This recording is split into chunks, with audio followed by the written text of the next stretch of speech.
Hello! Welcome to Rabito Tarot. Today I'm back with another pick a card reading, and the topic that we're looking into in today's reading is what's healing in you in your life. So there are three groups to choose from. Group 1 has this little stone. I think this is a banded agate, but I'm not totally sure about that. Group 2 has this kind of raw chunk of amethyst. And group 3 has this piece of, I've always assumed that this is malachite, but I'm actually not so sure now that I'm looking at it. But this green stone, that looks a lot like malachite, if it isn't malachite. So, select whichever group or groups you're feeling most drawn to, and I will see you at your reading. There will be timestamps in the description for the shuffling process for each of the three groups, but if you want to skip that and just get straight into the reading, there are also going to be timestamps for each of the three groups' readings.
Hi Group 1, welcome to your reading.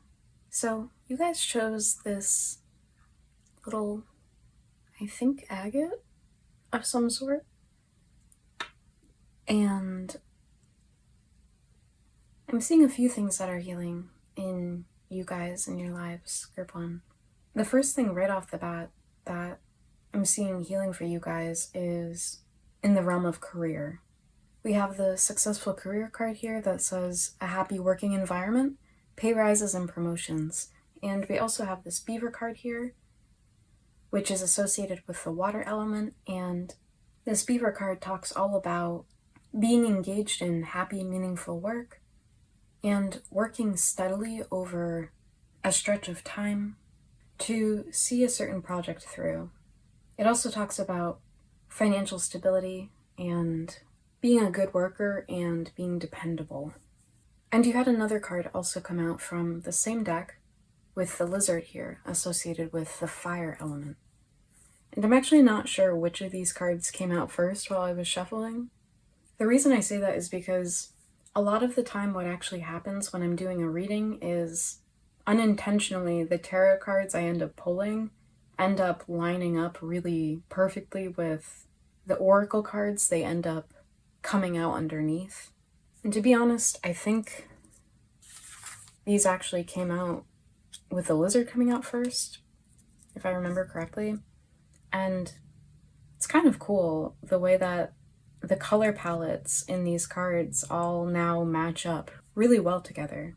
And additionally, the meanings of the oracle cards and the tarot cards underneath them each match up really perfectly. But these two cards, regardless, are connected, as well as the meanings of the two tarot cards that are coming out underneath them. Now, with this beaver card, along with the lizard card, and these two cards having the Nine of Water or the Nine of Cups in reverse, as well as the Chariot in reverse underneath them, I get the sense that for most of you, there have been some difficulties when it comes to either your current workplace or being able to find and maintain a steady job that meets your needs financially, as well as, your needs as like a human being when it comes to working in fair, humane, healthy conditions. In any case, I see that you guys have been dealing with some frustrations and obstacles and blockages in your career or finances with the Chariot in reverse here, and maybe also feeling worn out or like you're in a dead-end job, or possibly feeling like you're not of use, or whether this is because you feel like the job has little actual value in terms of what it provides for others and for the world, or whether it's because you've had difficulties with being able to work consistently. Regardless of which of these reasons, or whether it's a combination of some of those, the difficulties and this sense of stuckness and maybe some stagnation or frustration is tied to this sense of dissatisfaction that we see in the Nine of Cups in reverse, or the Nine of Water in reverse. And with this lizard card being all about being more attuned to subtle and unseen forces, along with all of the water cards in your spread and the spirit card here, as well as this Great Mother card, and we'll get into all of these in a second. And this lizard card also being connected to, being a dreamer and receiving creative inspiration through this attunement to the spiritual, and having this ability to tap into those subtle collective undercurrents and unseen forces to then create from those visions and that sense of that which is not yet manifest.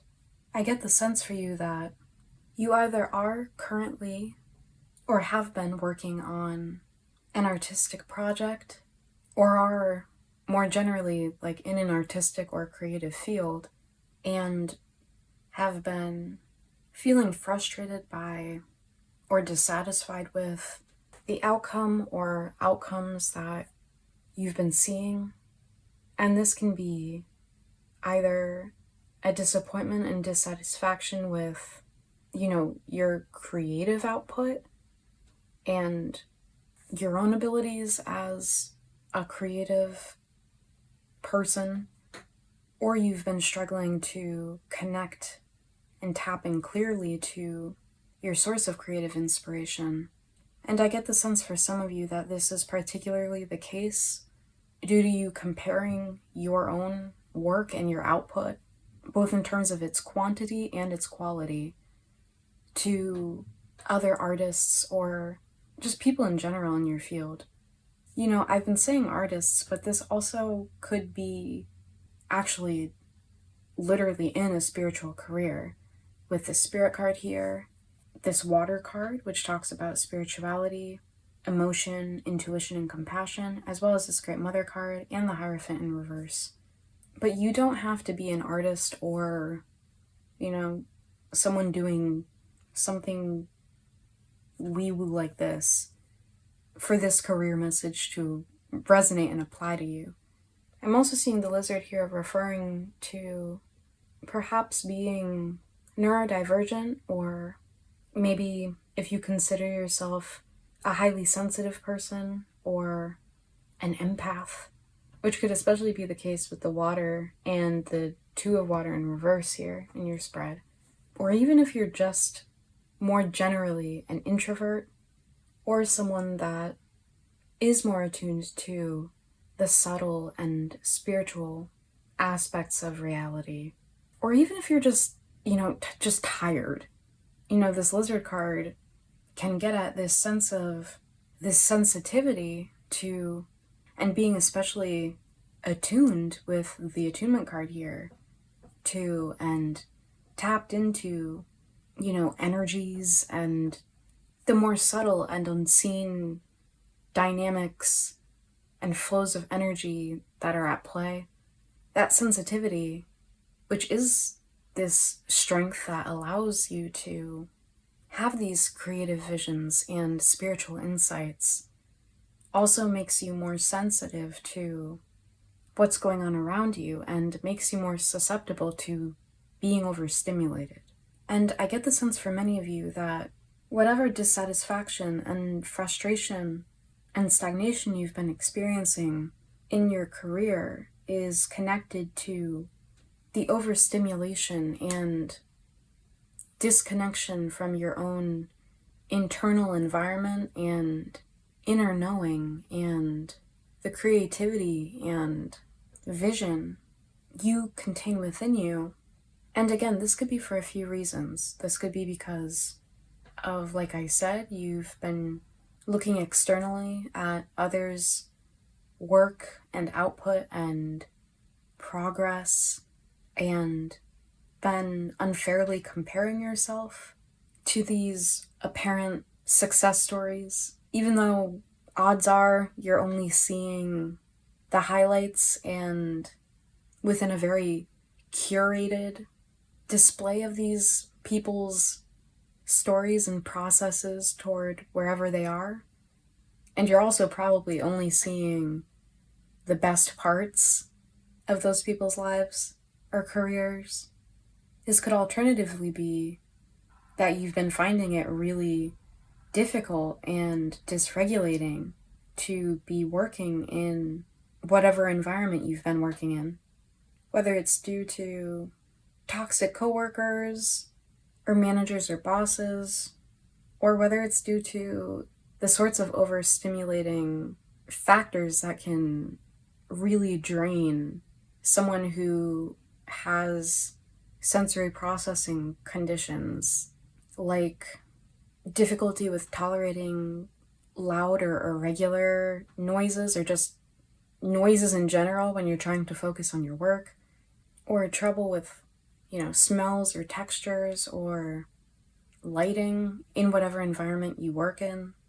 And as somebody who is neurodivergent and has sensory processing issues myself, I can tell you from personal experience just how dysregulating and damaging to your health it can be to have to tolerate those sorts of factors and conditions for a long time.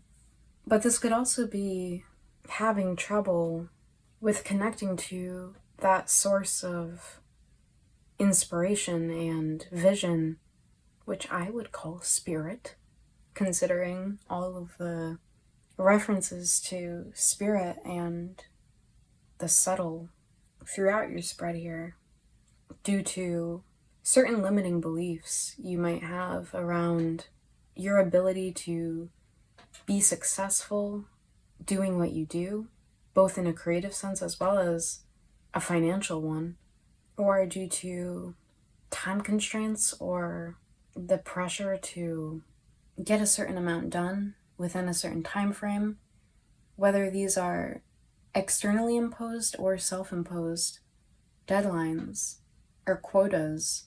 But this could also just be more general self-doubt instilled in childhood. And all of these things I'm getting from this House 3 card, which talks about early learning, childhood relations, the rational mind, and communication. And with the Page of Swords, the Iha of Air, in this deck, underneath this House 3 card, I'm getting the sense that your healing of these career blockages and issues is connected to your healing of programming you received earlier on in life about, what you have to do to make ends meet and what a successful career and life even looks like, but also about your ability to experience the sorts of abundance that I think you've envisioned for yourself, but have perhaps been finding yourself struggling to see come in, and that being connected to your doubts about whether you're capable of cultivating that for yourself and any loved ones that you're also providing for, or whether that's, something feasible for people like you, whatever that might mean in your specific instance. And it's interesting, I'm finding myself really struggling to articulate myself what I'm seeing in your spread. And with this House 3 card here, talking about communication, along with the Iha of Air, or the Page of Swords, being a messenger in many instances.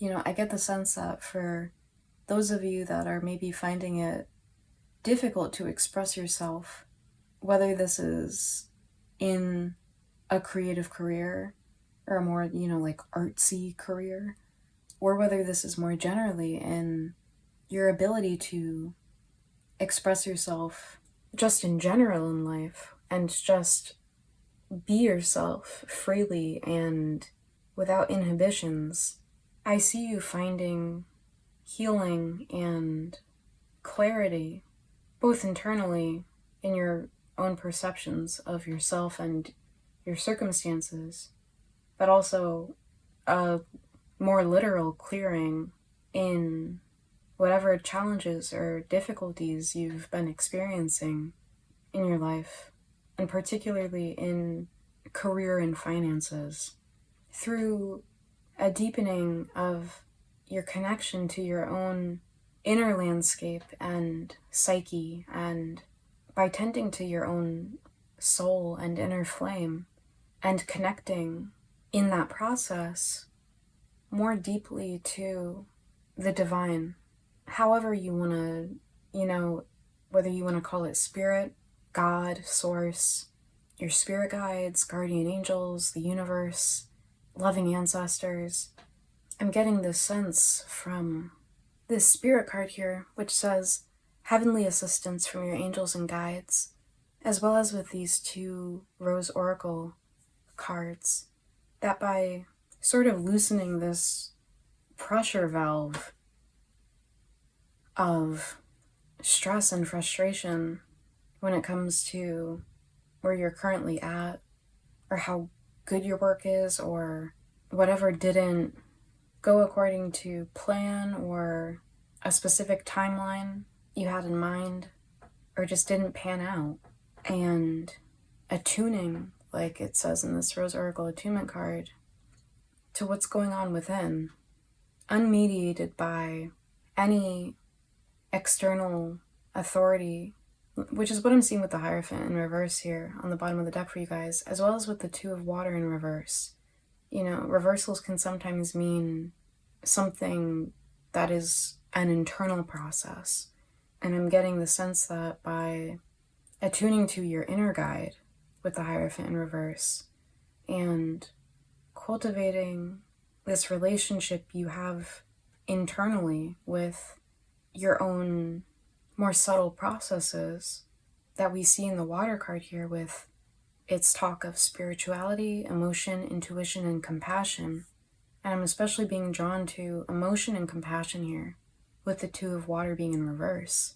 By showing yourself compassion for where you're at, instead of beating yourself up for where you feel like you've maybe fallen short, or sitting with maybe more painful emotions about, those parts of your life that have left you feeling dissatisfied, with the 9 of Water in reverse here.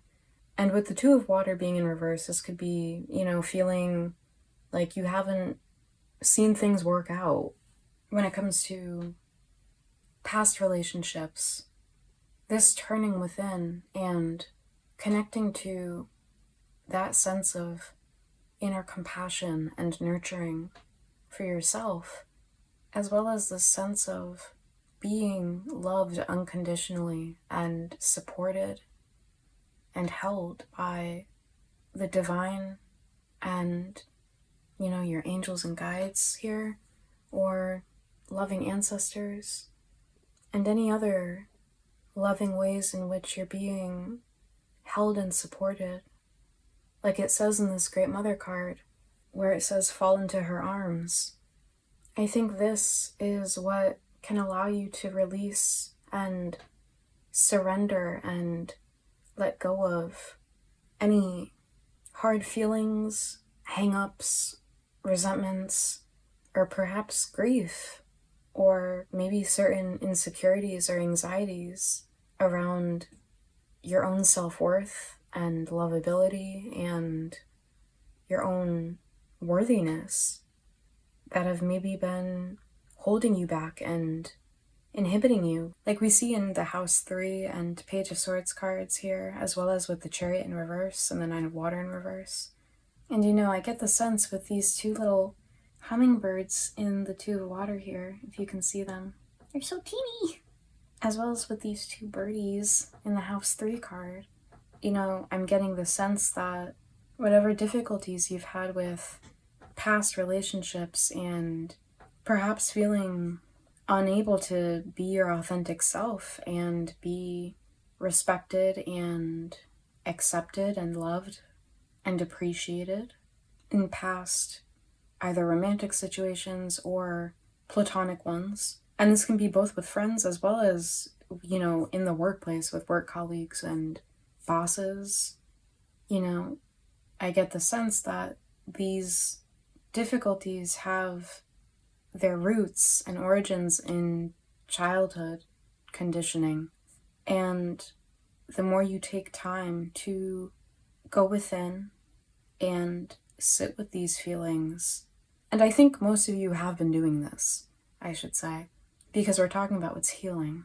So as you've been sitting with these difficult feelings and dissatisfying circumstances, I think you've been coming across these early experiences in life from the time you were very small, and even, before being able to fully comprehend or articulate them.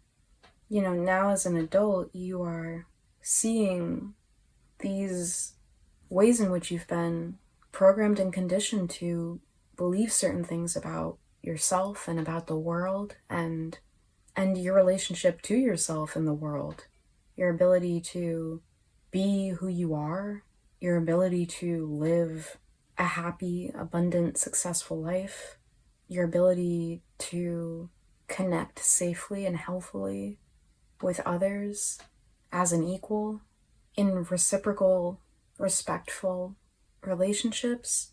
And you've been seeing these more clearly as things that aren't intrinsic to you and the person you actually are, and that these limiting beliefs that have been holding you back in various aspects of your life by making you feel like you can't safely and securely be yourself in this world, whether it's because of these issues with maintaining financial abundance and security, or whether it's because of a sense of feeling like you'll always be misunderstood or unappreciated or found lacking in some way relationally, or whether it's because of feeling like there's nothing actually that special or unique or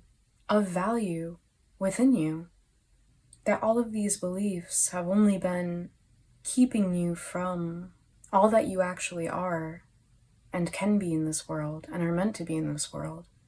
And I think you're healing your sense of trust and faith in knowing that all of that that you've perhaps historically felt was out of reach for you or somebody like you, that all of that is not only attainable, it is what you're meant to do and be and experience. And not that it's just gonna come without effort and persistence and dedicated action like we see in the beaver card here, but that you don't have to be so disappointed and impatient and frustrated with yourself or with the process, like we see in the Nine of Water and the Chariot, both in reverse here. When you don't immediately see those things work out according to plan, or otherwise in that more shaky feeling, maybe sort of in-between state between where you've been and where you want to be. And I get that sense in this Great Mother card where it says surrender to the mystery. And it's interesting, the color scheme and the flowers here in this Hierophant card in reverse here look so similar to me to the flowers and colors in the Great Mother card here. And again, it's this turning inward to connect to yourself and your inner knowing and trust and faith more deeply. And not just a trust and security in knowing that things can and will be improving for you, but also this security in your sense of your own self-worth and in knowing that you deserve these things. You deserve to be freely and fully yourself without inhibition or fear. You deserve to be able to provide for yourself and your loved ones consistently. And you deserve to feel connected to the magic and beauty and love that suffuses everything, that sense of the divine, both within you and supporting you and holding you throughout all of this and throughout life more generally. And the more you can fall into this sense of trust and faith and flow, and basically do this trust fall into the arms of the divine, and honestly also into your own arms with the Two of Water in reverse here, as well as the Hierophant in reverse here. This trusting in your own intuition and inner compass and guidance, as well as all of the wisdom you've acquired along the way. The more you connect to that, the more you will see these little moments of magic and beauty sort of guiding you and encouraging you along the path, which is again getting at this Lizard card, this sense of being attuned to the subtle and the spiritual elements of life, and which I'm seeing in all of these other spiritual cards in your spread here, with the Spirit card, the Water card, the Great Mother card, and this Attunement card, the Hierophant, and the Two of Water, and the Nine of Water. So now we're going to pull some advice cards. So I'm going to move some of this stuff around. Actually, no, I'm not. I'm just going to put your bottom of the deck card here. While I'm preparing this next deck, I'd like to just say that if you're enjoying this reading and it's resonating for you, I'd really appreciate if you gave this video a like. It would also help me out immensely if you subscribe to this channel. And also, I would love to hear how this reading resonates for you. So feel free to leave a comment below and share your experience if you like.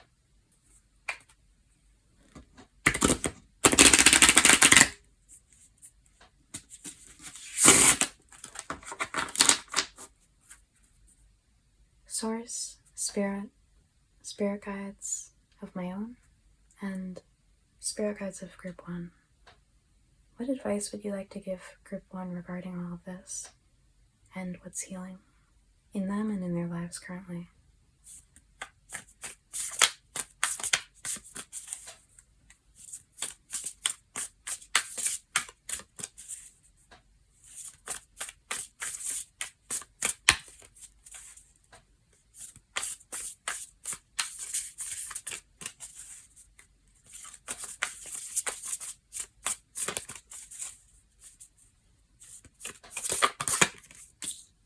Ooh. Aww. This is so cute. We have this little otter here, which says surrender to receive, and this is card 2 in this deck. And then we have it's in you with the cowardly, or I think it's called the not so cowardly lion in this deck, and this is card 24. And on the bottom of the deck, I think this is really resonant with your spread here, so we'll take it.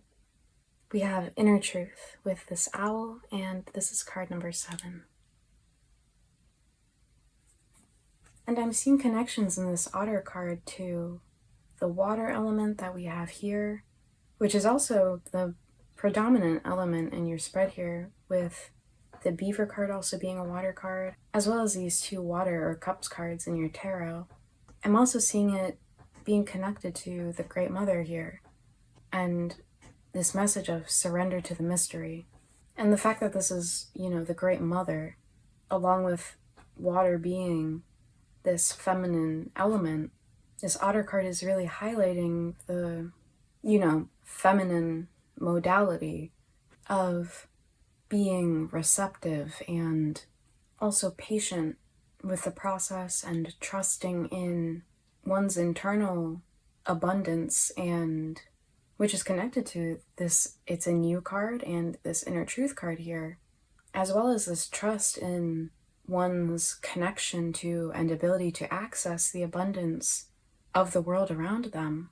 And there needing to be this fundamental balance in any endeavor or pursuit or process, as well as internally, just in life in general, between that more active part of us that is, the worker and the doer that wants to push forward and get ahead, like with the Chariot here, and the part of us that is patient with and understanding of and accepting of the fact that getting there is a process, and especially in a career that is maybe more unconventional, whether you actually do have a career in the arts. And I also meant to mention that house 3 in Hindu astrology is the house associated with the performing arts specifically.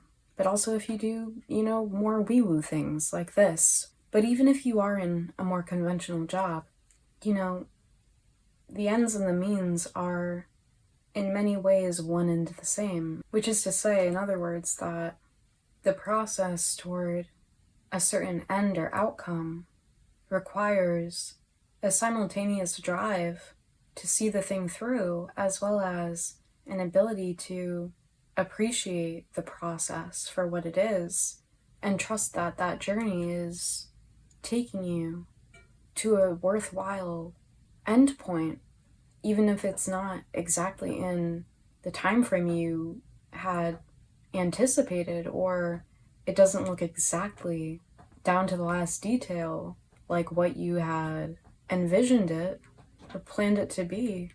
And only with that ability to not try to rush to the end and not need instant gratification, but to enjoy the cultivation of the end result, which is this balance of masculine and feminine modalities, which you kind of see in the spirit card with the inverted triangle representing the feminine and the upright triangle representing the masculine, the integration and harmony and balance of the two, which you can also see in the fire element of the lizard card here and the water element depicted in the beaver card here. This integration of the two is crucial for the sustainable success of anything that you want to see manifest in your life. So I'll read the passage for this otter card. It says, I'm laughing because of what I just said and how much it resonates with this. So it says, Otter teaches us about the feminine power of reception through surrender. In the sea, Otter is often floating on her back, stomach open to the sky, receiving the sun. This is an extremely vulnerable position. To be free from worry and not distracted by what may lurk in the dark waters below is a liberated state of being. The medicine of this card directly asks you to be patient. Accept uncertainty, fully trusting that you will be taken care of no matter what.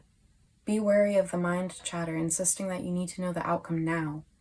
Universal law does not resonate with the ego's desperate need for instant gratification. Something is waiting to be received, but it can only be accepted if you open and allow it.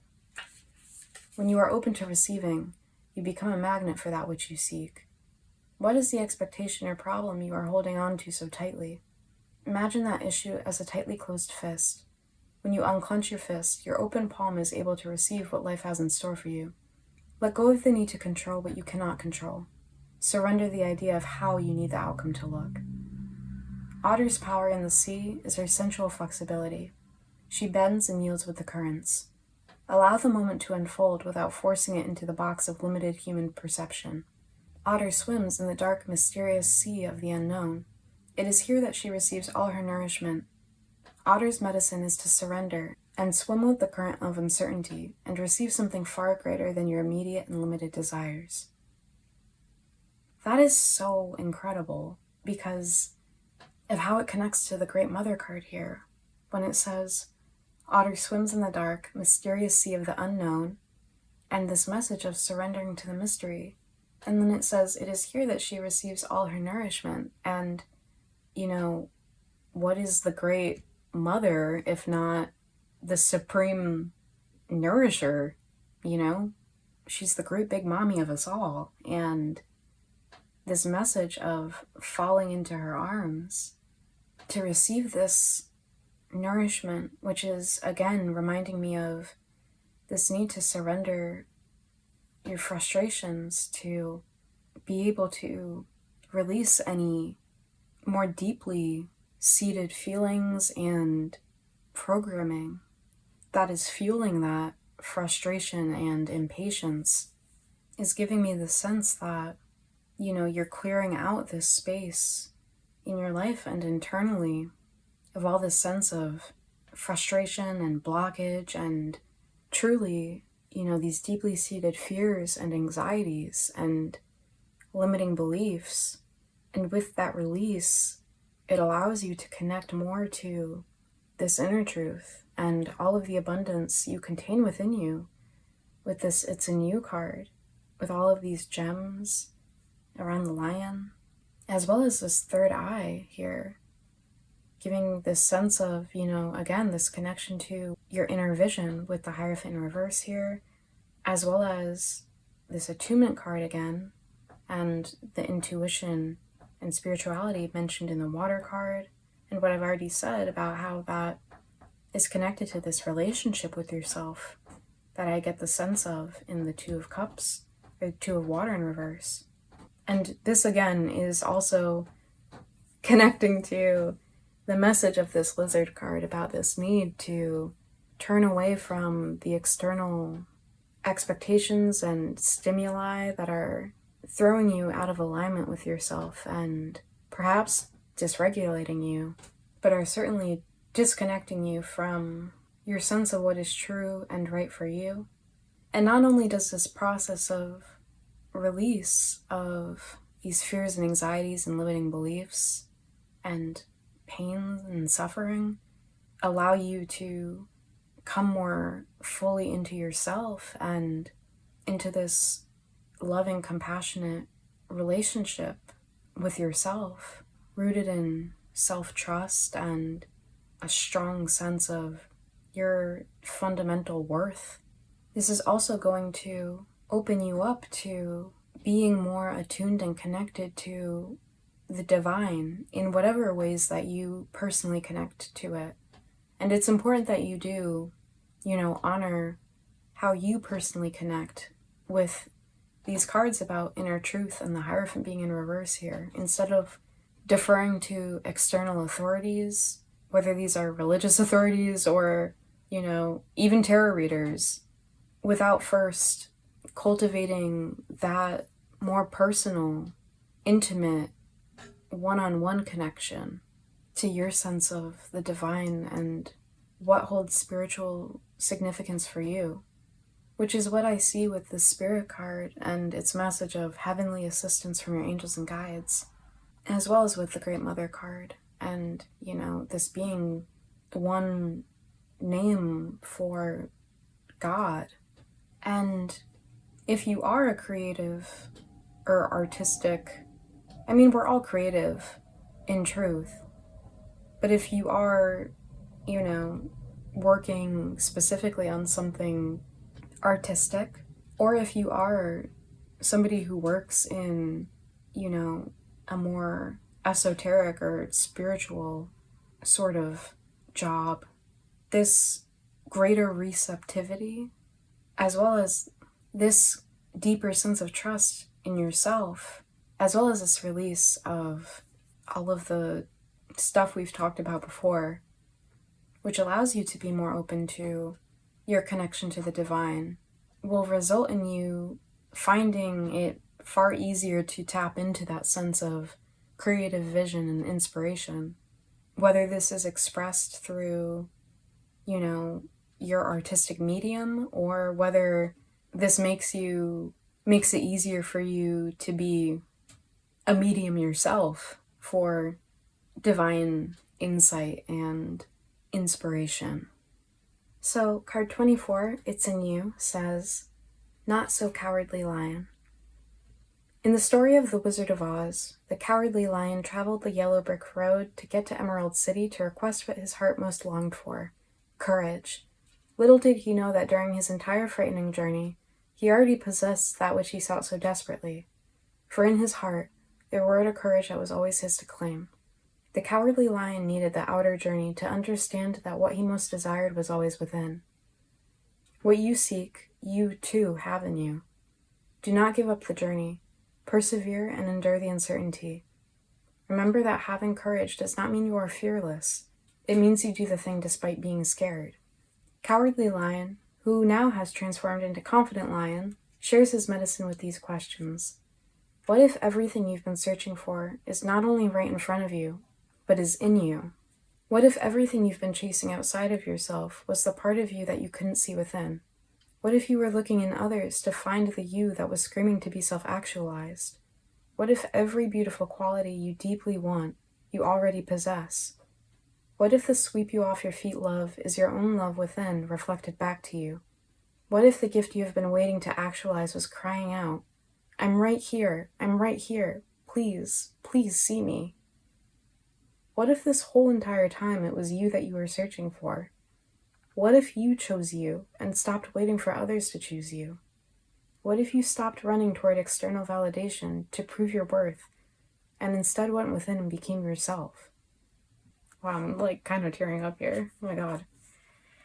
Because this is connecting to what I was saying before about this lizard card and you comparing yourself to others' progress and others' output and, you know, finding yourself not matched and not finding your love reciprocated or being treated equally and fairly and respected or getting what you actually deserve in life.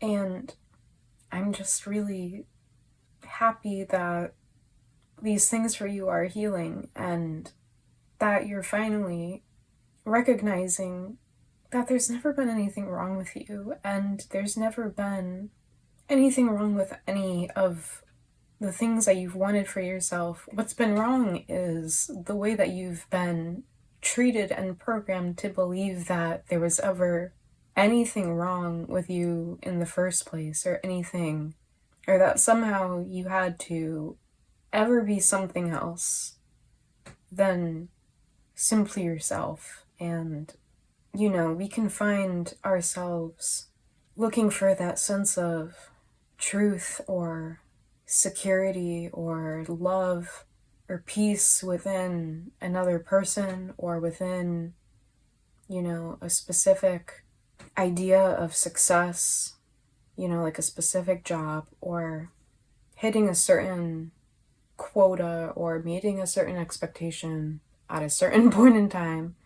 And, you know, when you locate your sense of safety and home and truth and sense of self and identity in anything external to you, there will always be this sense of insecurity, ultimately, or dissatisfaction or disappointment. Even if that thing doesn't, necessarily end, it's still in no way any substitute for the beauty and richness that you contain within you. I mean, like, it's literally in this It's in You card. And we're also seeing it in this Inner Truth card.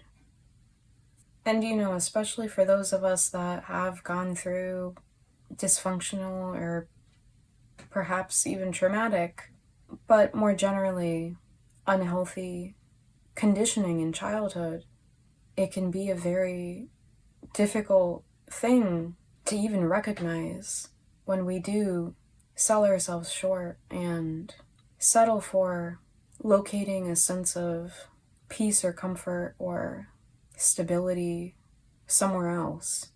And it can lead us to not see people or situations clearly. And I think with the Page of Swords here, following the Two of Cups in reverse, I think many of you have been healing this sort of a tendency to, externalize that sense of security or stability. And like I said before, this can be in terms of being an overworker or, having certain very specific, more material expectations and having experienced, dissatisfaction or disappointment in that respect. Or whether this has been experienced more in, relationships, whether these are romantic or platonic connections, like we see in the Two of Cups in reverse here. And for many, if not most of you, it's probably a combination of the two. But I think all of you have been working on this and coming to realize that you are... I just thought of the Death Grips lyric, I am the beast I worship, but I was going to say you are full of this abundance within you, and that you have so much beauty and wisdom contained within. And as you recognize more and more just how internally abundant you are and how fundamentally worthy you are of being loved and respected and being able to provide for yourself and be safe and secure in yourself and in the world, and just how capable you are of cultivating abundance in your life, you will see it get easier and easier to continue along this path toward whatever endeavors you've been working to see materialize in your life. This Inner Truth card with the owl says, Owl sees in the dark and knows what is not directly being shown. She is the master intuitive. In ancient Greek mythology, Owl sat on the shoulder of Athena so that the goddess would know the whole truth at all times. If you receive this card in your reading, it is a message that you have a deep inner knowing, and you can trust in this gift. Whatever guidance you are currently seeking, this card is a confirmation that the answer will not only come, but it will come from within. Owl says it is okay to not always immediately know the right answer or what to do. Fear may arise and hide the truth of a situation from you, but you are being asked to sit in the confidence of your inner knowing. Patience is of the utmost importance. When you push and try to instruct your intuition to immediately figure out the answer, your intuition becomes strangled by your ego's control. All you need to know is that the guidance will come. When and how it comes is none of your concern. Life will help you connect with your intuition to reveal the truth, figure out the best path, and do what is best for your growth and the growth of anyone else involved. Owl's medicine shares that you do know the answer, and it will be revealed at the correct moment. Relax and go do something else. Yeah, this is really reiterating everything that I mentioned about this ability to connect more deeply to your inner knowing and your inner guidance and wisdom. It's also reiterating this message of having patience and trust in the process and in this sense of surrendering to the mystery, knowing that you can trust both your own inner knowing and spiritual assistance in the form of your angels and guides, or however you conceptualize your connection to the divine, or through tarot readings maybe, but, fundamentally starting from that core of inner wisdom and knowing, and your trust in that inner truth, to indicate to you what the right decision is for you at the right time, but that impatience and frustration and fear stifle that knowing, or that sense of whatever your inner truth or inner voice or your guts are telling you. So we're now going to pull some self-care cards to get a sense of some practices and rituals that can help you with this healing.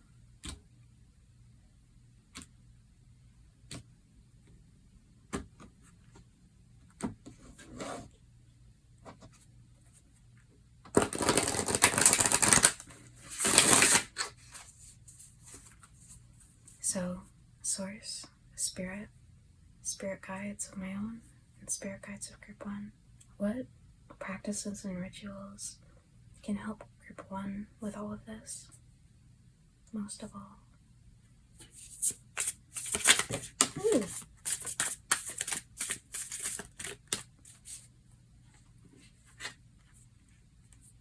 So we have card 14, Connect with your ancestors. And this tree in the space where her heart is reminding me of this inner truth card. And this sense of turning within that we see in the Hierophant in reverse. And the Hierophant being about the passing on of tradition and the transmission of knowledge. I think a lot of you have loving ancestors supporting you and holding you in love and protection and wanting to assist you with this healing. And I do want to say, especially considering what we've talked about when it comes to childhood conditioning, this can be the case even if you don't have any sense of that sort of support amongst any family members that you have known, whether they're living or passed on, even if you don't necessarily know them by name. And as someone who has myself no sense of that kind of trust or support with the family members or ancestors that I have either living or the ones that passed away in my lifetime, or any in very recent memory, I know that message can be really hard to hear or to trust. And I'll just say briefly, because I think this might help somebody, that, as somebody who, even after, starting a spiritual practice like this, and connecting to spirituality and the divine, for me myself, it's only within this past year that I have started to have more of a sense of that sort of loving support from any ancestors of mine. I'm talking blood ancestors, of which I am, a living descendant. And I really felt way more safe, feeling connected to a more numinous, less, earthly sense of ancestry or guidance. And for a long time this was only in the sense of feeling connected to spirit more generally. And then came a more personal sense of oh, there's not just this fake sense of spirit, but source or God actually loves me as one of their children. And then came a sense of, oh, maybe there's a loving soul or angel or whatever that is looking out for me, more specifically. And only within the past year have I actually connected more to a sense that some of my own blood ancestors could actually be healthy and capable of loving and supporting me from, you know, the other side of the veil or whatever. And all of this is to say that there are loving ancestors that are looking out for you. And, you know, the ones I have started to feel more of a connection to are, you know, a few generations back. You know, I never knew them, and I didn't even know their names until, like, doing, like, genealogical work and looking through records just to see, like, originally just out of curiosity more than anything. And, you know, as a Black person who is biracial and has many ancestors that were not treated like humans in this country, and, you know, there are no records for that I can locate, you know, I understand if that's also information that feels inaccessible to you. And I just want to assure you that even if you don't know their names, or you don't have the resources, or there aren't any records or anything to track down like specifics about who these ancestors might be, that it makes their love and support for you no less real. And I'm getting really emotional saying this, so I think it's probably something some of you needed to hear, and something that those ancestors feel very deeply for you. But, you know, that's also a process to integrate and accept, especially if you have very difficult feelings about your family of origin. So, you know, it's perfectly understandable if that brings up complicated emotions for you. Whew. So we'll pull one more of these cards. Anything final? Source, spirit guides of my own, spirit guides of group 1, when it comes to what sorts of practices and rituals can help group 1 with this healing, with all of this.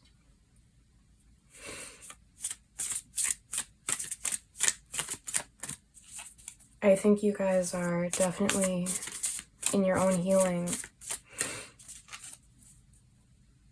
a lot of intergenerational traumas and wounds when it comes to self-worth and, you know, senses of worth and abundance more generally, in terms of what kind of career and success is possible for you and people like you and where you come from. But let's look at this next card. We have 46, soak in a bath. And with this water card here, and then the 2 of Cups in reverse, I think this is really getting at some much needed relaxation and alone time with yourself. And,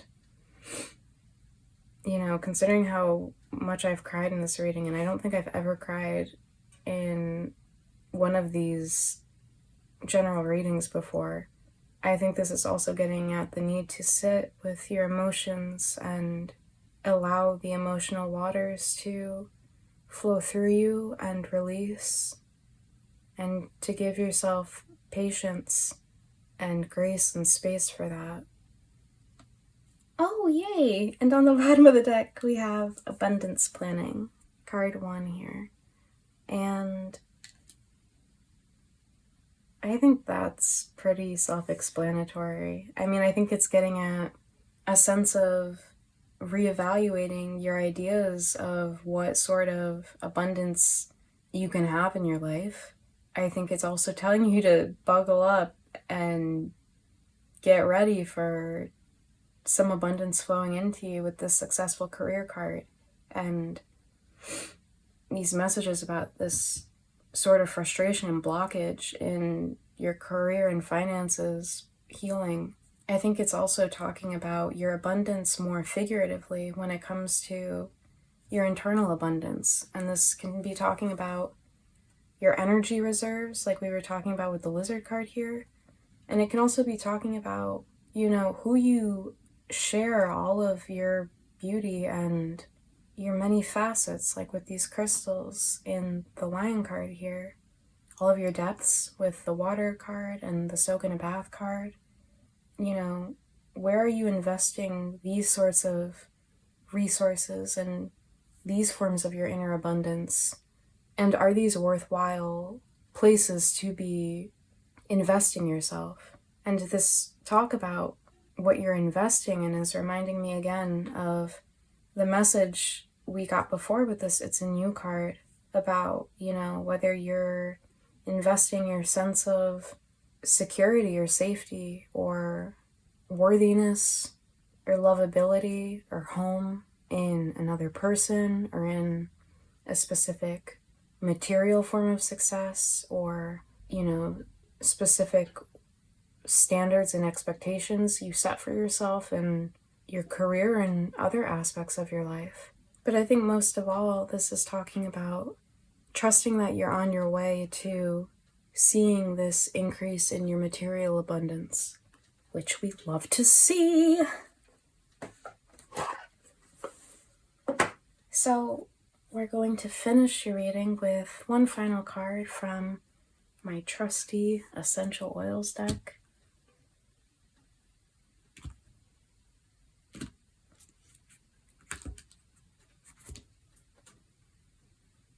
I don't mean mine as in, like, I made this deck. This is by Lisa Powers. I just meant, like, I own it. I always use it in these readings, especially at the end. I like to finish with it.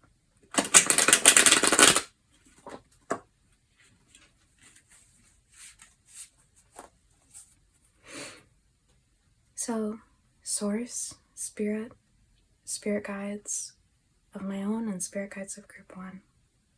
What final advice do you have for group 1 regarding all of this and all of their healing?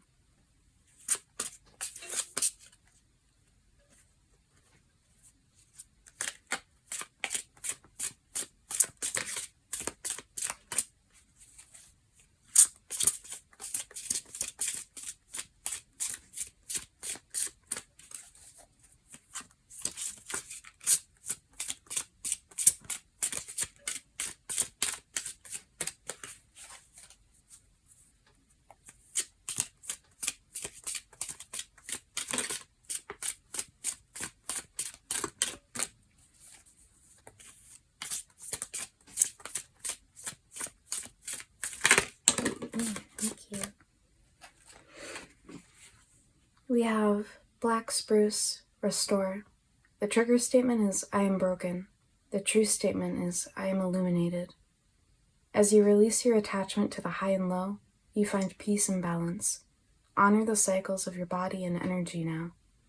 And this is associated with the root chakra. You know, this is reminding me of what I was saying before about attuning to this sense of inner knowing and trust and inner peace that allows you to have this patience throughout the process of cultivating this success in whatever you've been pursuing. It also, with this talk of honoring the cycles of your body and energy, it's, again, getting at this need for a sustainable patience throughout the process.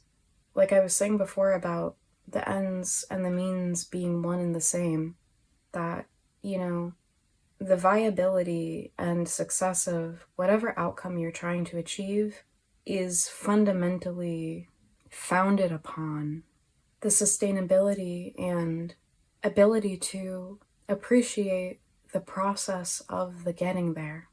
And if you've been trying to run it and gun it, or been working in a way that makes you feel miserable and dissatisfied and impatient with where you're currently at, you're being encouraged to reflect on and see clearly with the Page of Swords here, as well as with the Abundance Planning card here, and the Rose Oracle Attunement card here, to see clearly and attune to what is actually fueling your process. And, you know, we all need to be able to provide for ourselves. So I'm not saying, like, to be okay with, like, never getting paid or, like, you know, not having your basic needs met.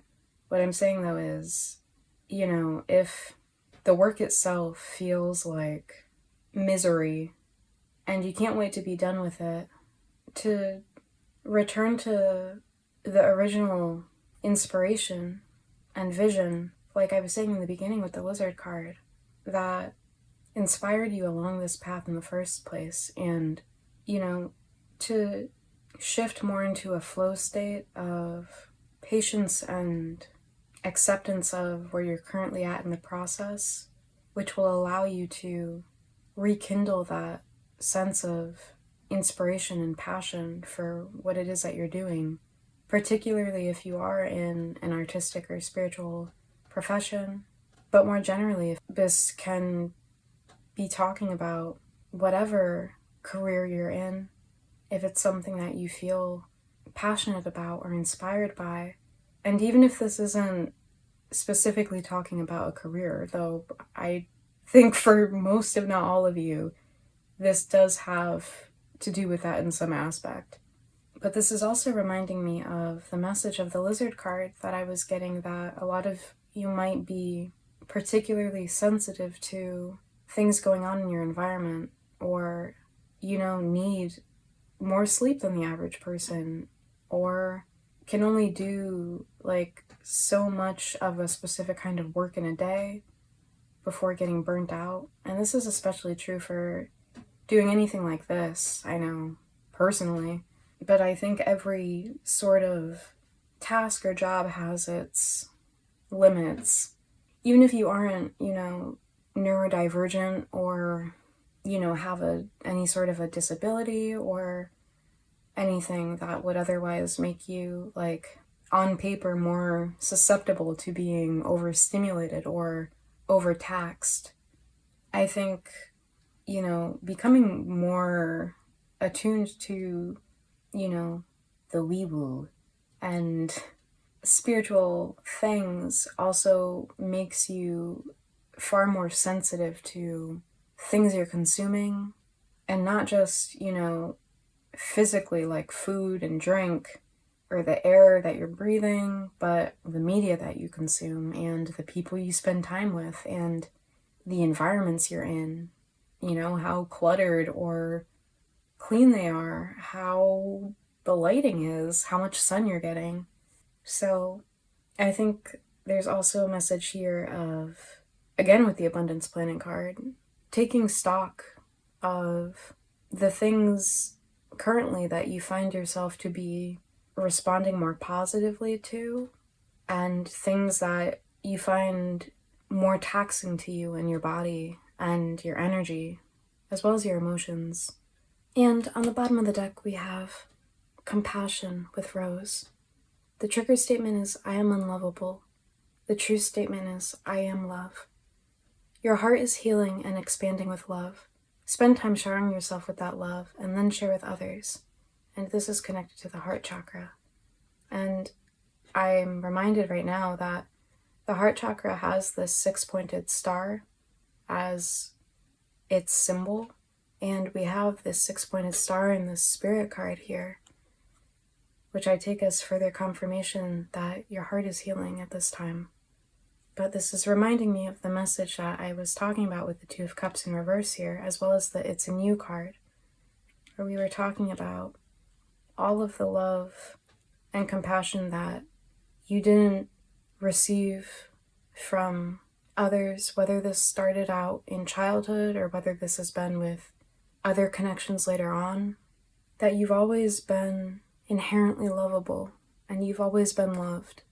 And the divine and your ancestors specifically have come through to remind you of that throughout this reading.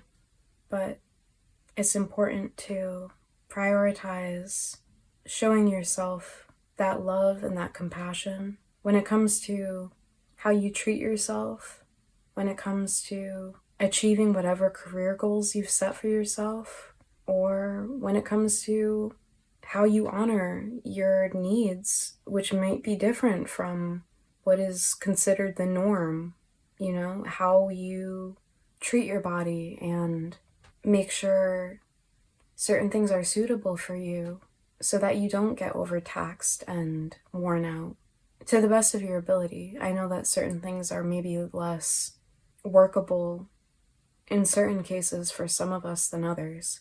This is a bit of a tangent, but this is reminding me right now of the importance of getting as much sleep as you need. From personal experience, I know that I cannot function well throughout a day if I get less than 9 hours of sleep.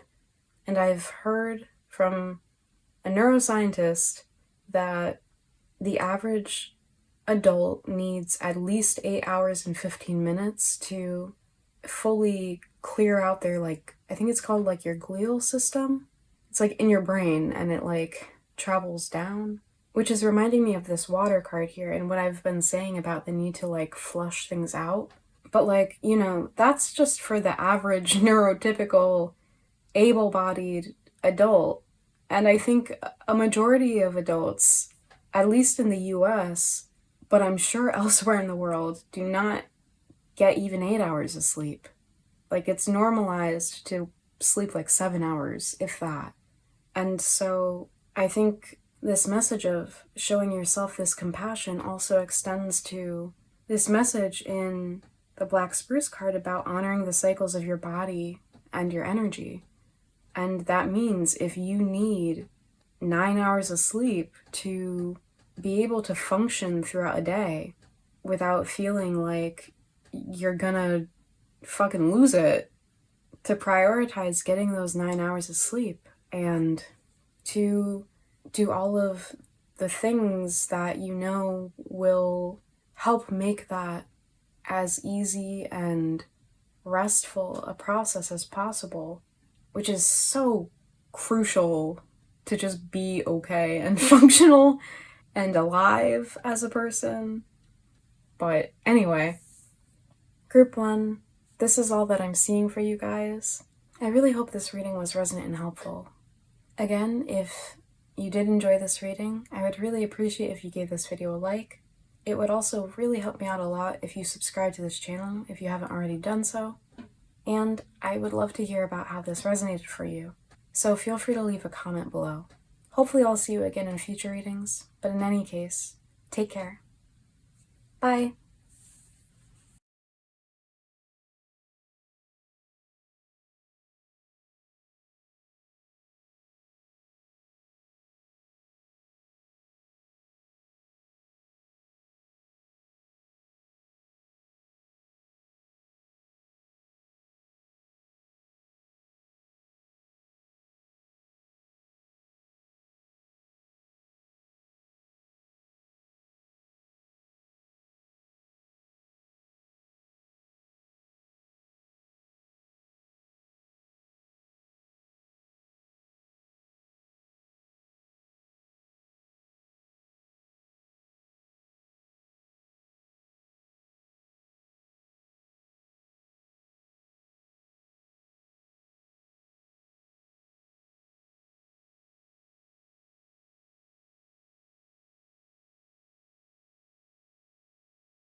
Hi Group 2, welcome to your reading. So you guys chose this little piece of raw amethyst, and before we get into your reading, I do want to point out that there are a few cards in your spread that actually also came out for another group. And I won't say which group that is because I don't want to influence your choice in any way, but if you were feeling drawn to more than one group, you might want to also check the other one out if you haven't done so already. But anyway, I'm seeing a few things healing for you guys, but similarly to that other group, in a way, is that all of the things that are healing in you in your life at this time have to do with a shift in healing your mindset and your perception. And this is getting at the way you perceive yourself as well as how you perceive the circumstances of your life. And this in turn also impacts how you perceive your relationships to others and to the world around you.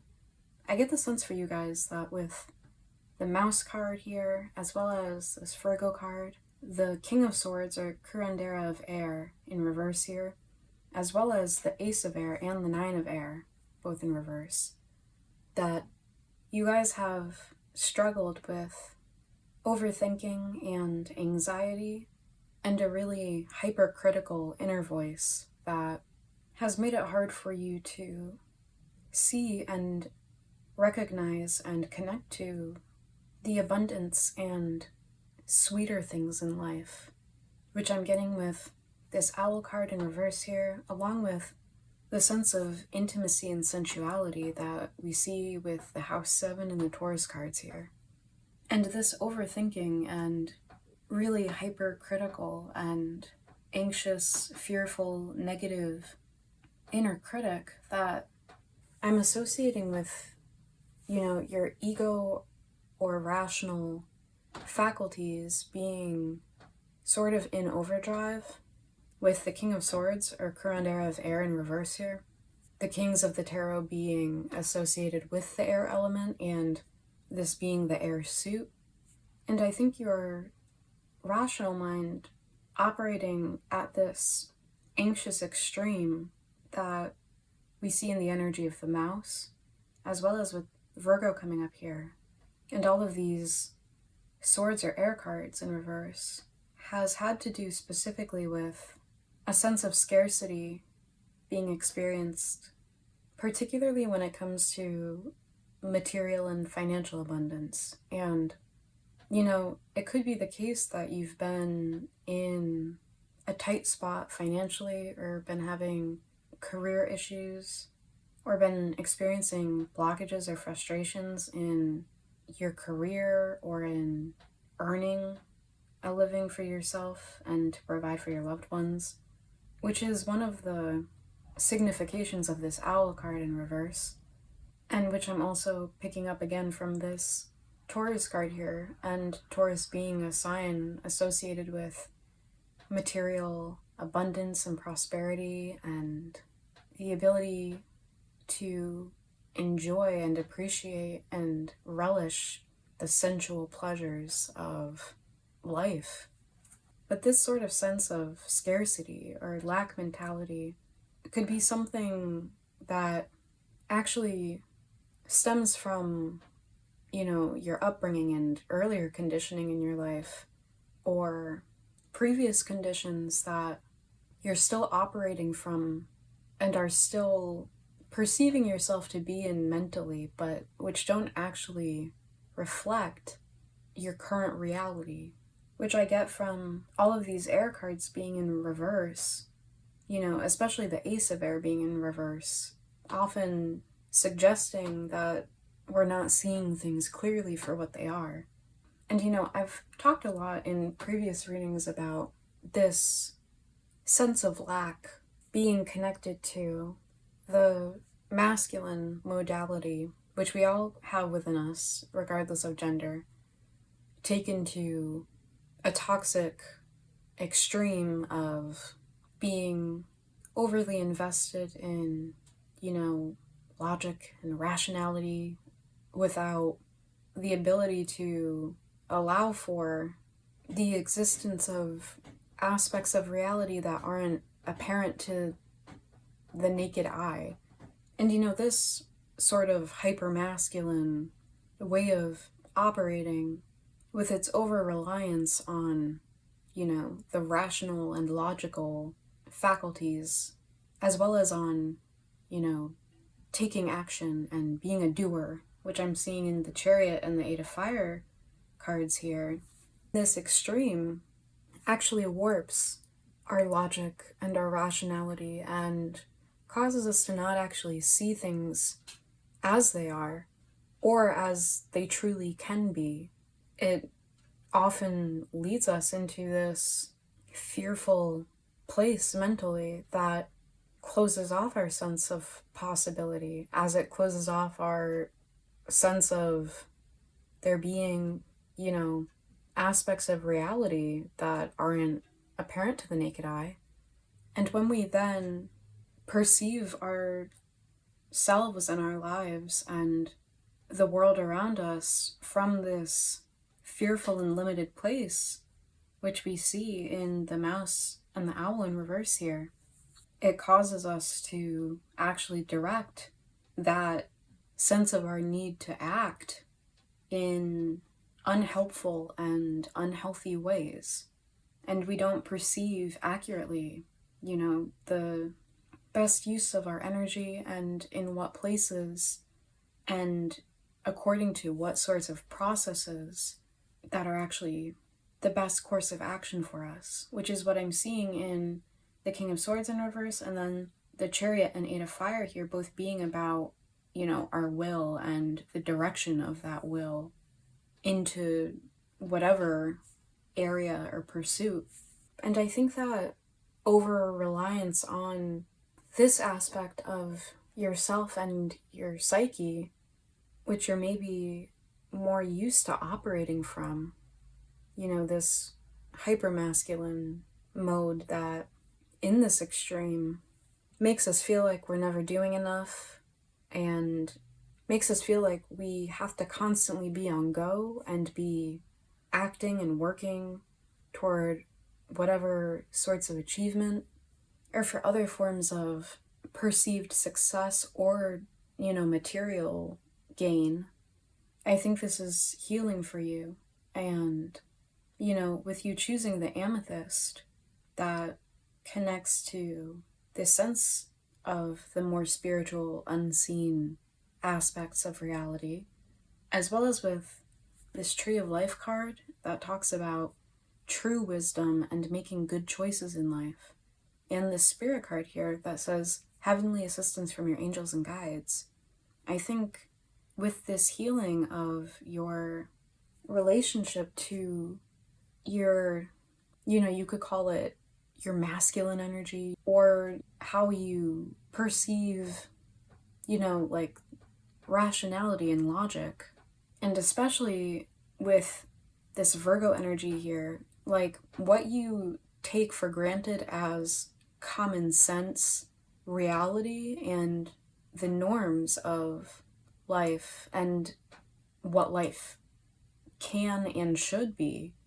I get this sense of there being an opening and an expansion of your sense of the possibilities and prosperity that are available to you and possible for you with this owl card here, as well as an opening up to your connection to the spiritual and unseen forces and realms. And this connects to your ability to tap into your own inner knowing and wisdom, again with this Tree of Life card here. And I'm connecting this to the King of Swords in reverse here. The King of Swords upright is a shrewd strategist and has clear and perfect perception and vision, and directs these with authority to make the best possible choices and take the best possible courses of action. And so I think with this relaxing of this fearful way of seeing things and living and this expansion of your mind and of your sense of what is possible and of the abundance that is available to you, both internally and materially. I see your ability to make these good choices in life from this place of true wisdom that we see in the Tree of Life card here, also healing and strengthening and leading you to this abundance and prosperity. And relaxing this fear and sense of scarcity also allows you to expand into this enjoyment and appreciation of, the pleasurable things of life. For some of you, this hypercritical, sort of like nitpicky or very fearful and anxious inner critic or mentality has been particularly at play when it comes to your ability to connect with others, with this House 7 card here, which talks about profound relationships, intimacy, and romantic partnerships. And I think this has been not just related to feeling fearful about perhaps getting into connections that repeat certain past pains or difficult karmic cycles or lessons. I think this has also been directed toward yourself, this really hypercritical energy. And I should clarify that when it comes to like this aspect of your psyche impacting your ability to connect with other people, I'm not getting the sense that this is like you being overly critical of other people. I think it's more so that you have been fearful and anxious about getting into connections with the wrong sorts of people and having to go through certain really painful experiences all over again that you'd rather not repeat. Now, some of these can have to do with experiencing really painful instances of rejection, like with the Nine of Swords in reverse here. But it doesn't have to be that specifically. It could just be, more generally dysfunctional or unhealthy relationship patterns you've experienced in the past.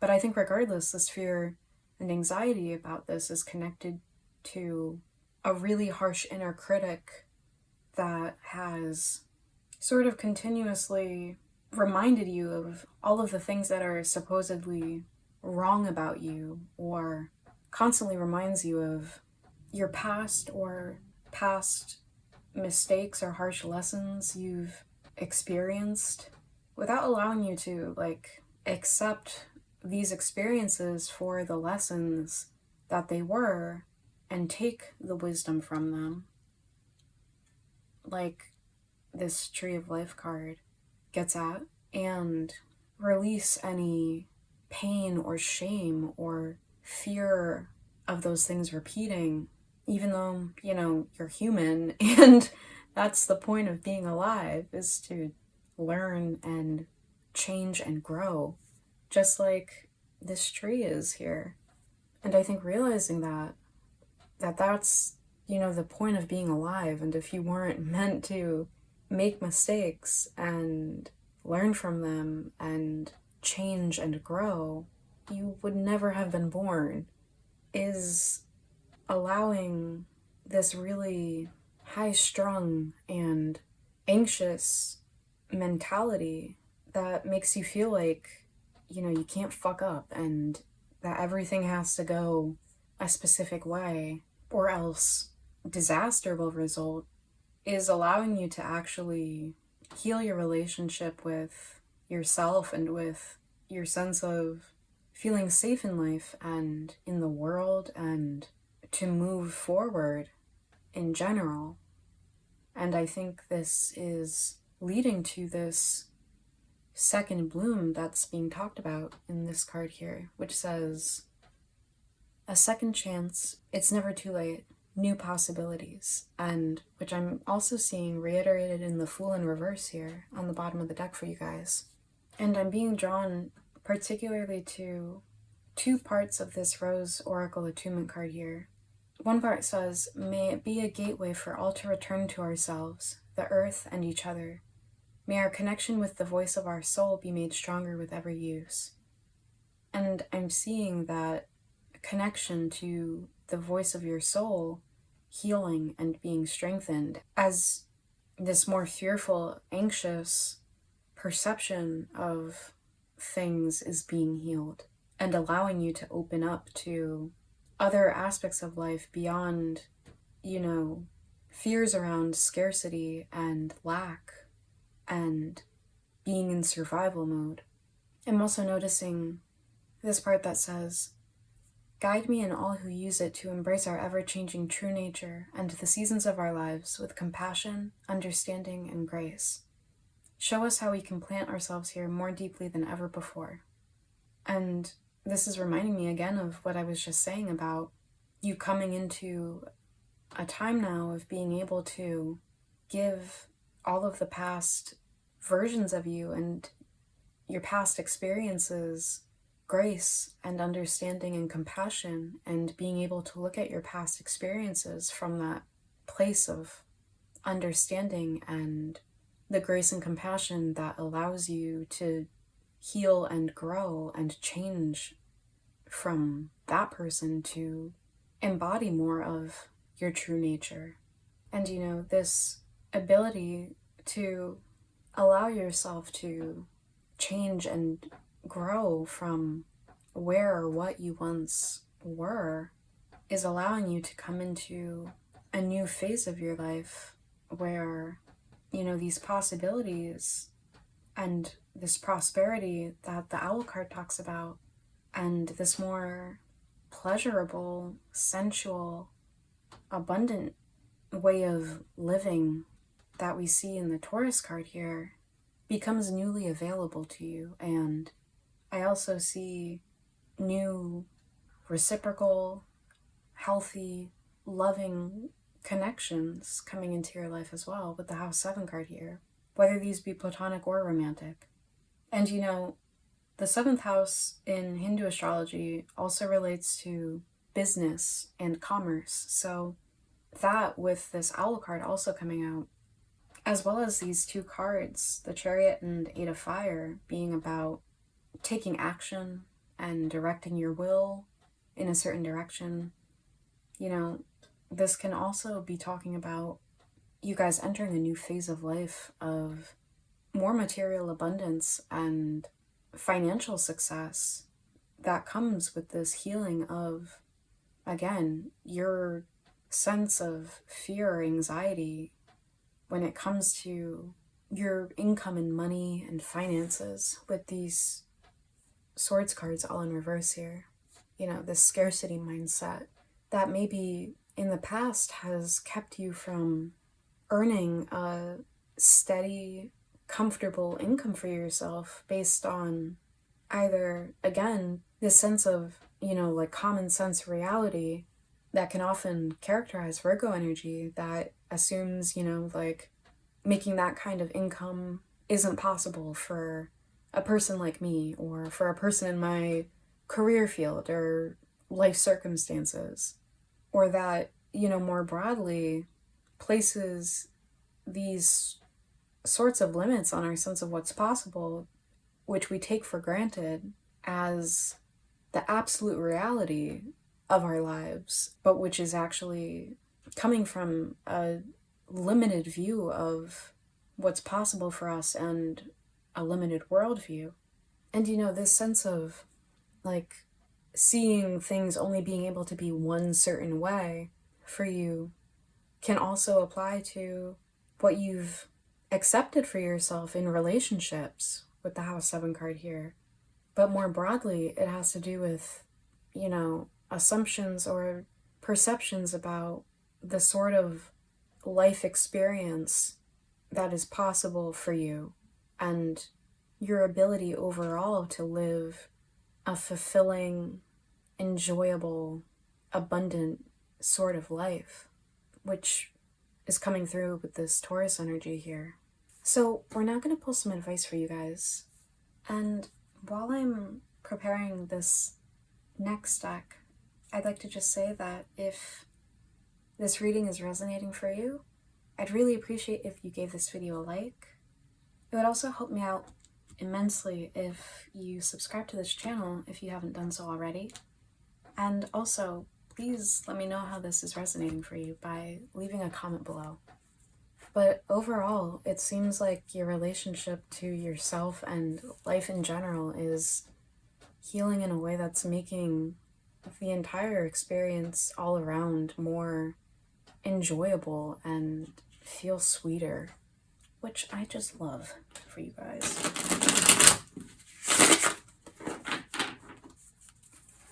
So, Source, Spirit guides of my own, and Spirit guides of Group 2. What advice do you have for Group 2 regarding what's healing in them and their lives, and regarding all of this that we're seeing in their spread here?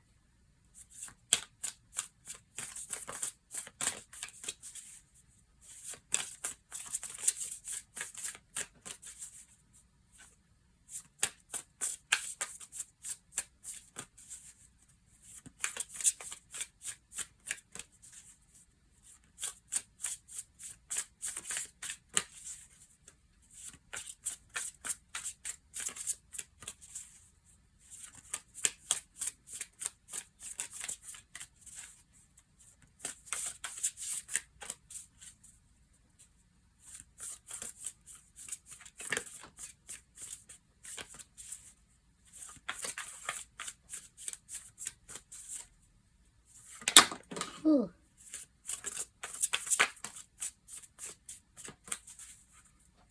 Oh! Oh, we have this little piggy that says self-worth, self-love, self-value, self-respect. And this is card number 11 in this deck. And on the bottom of the deck, we have this victory card, which is number 40.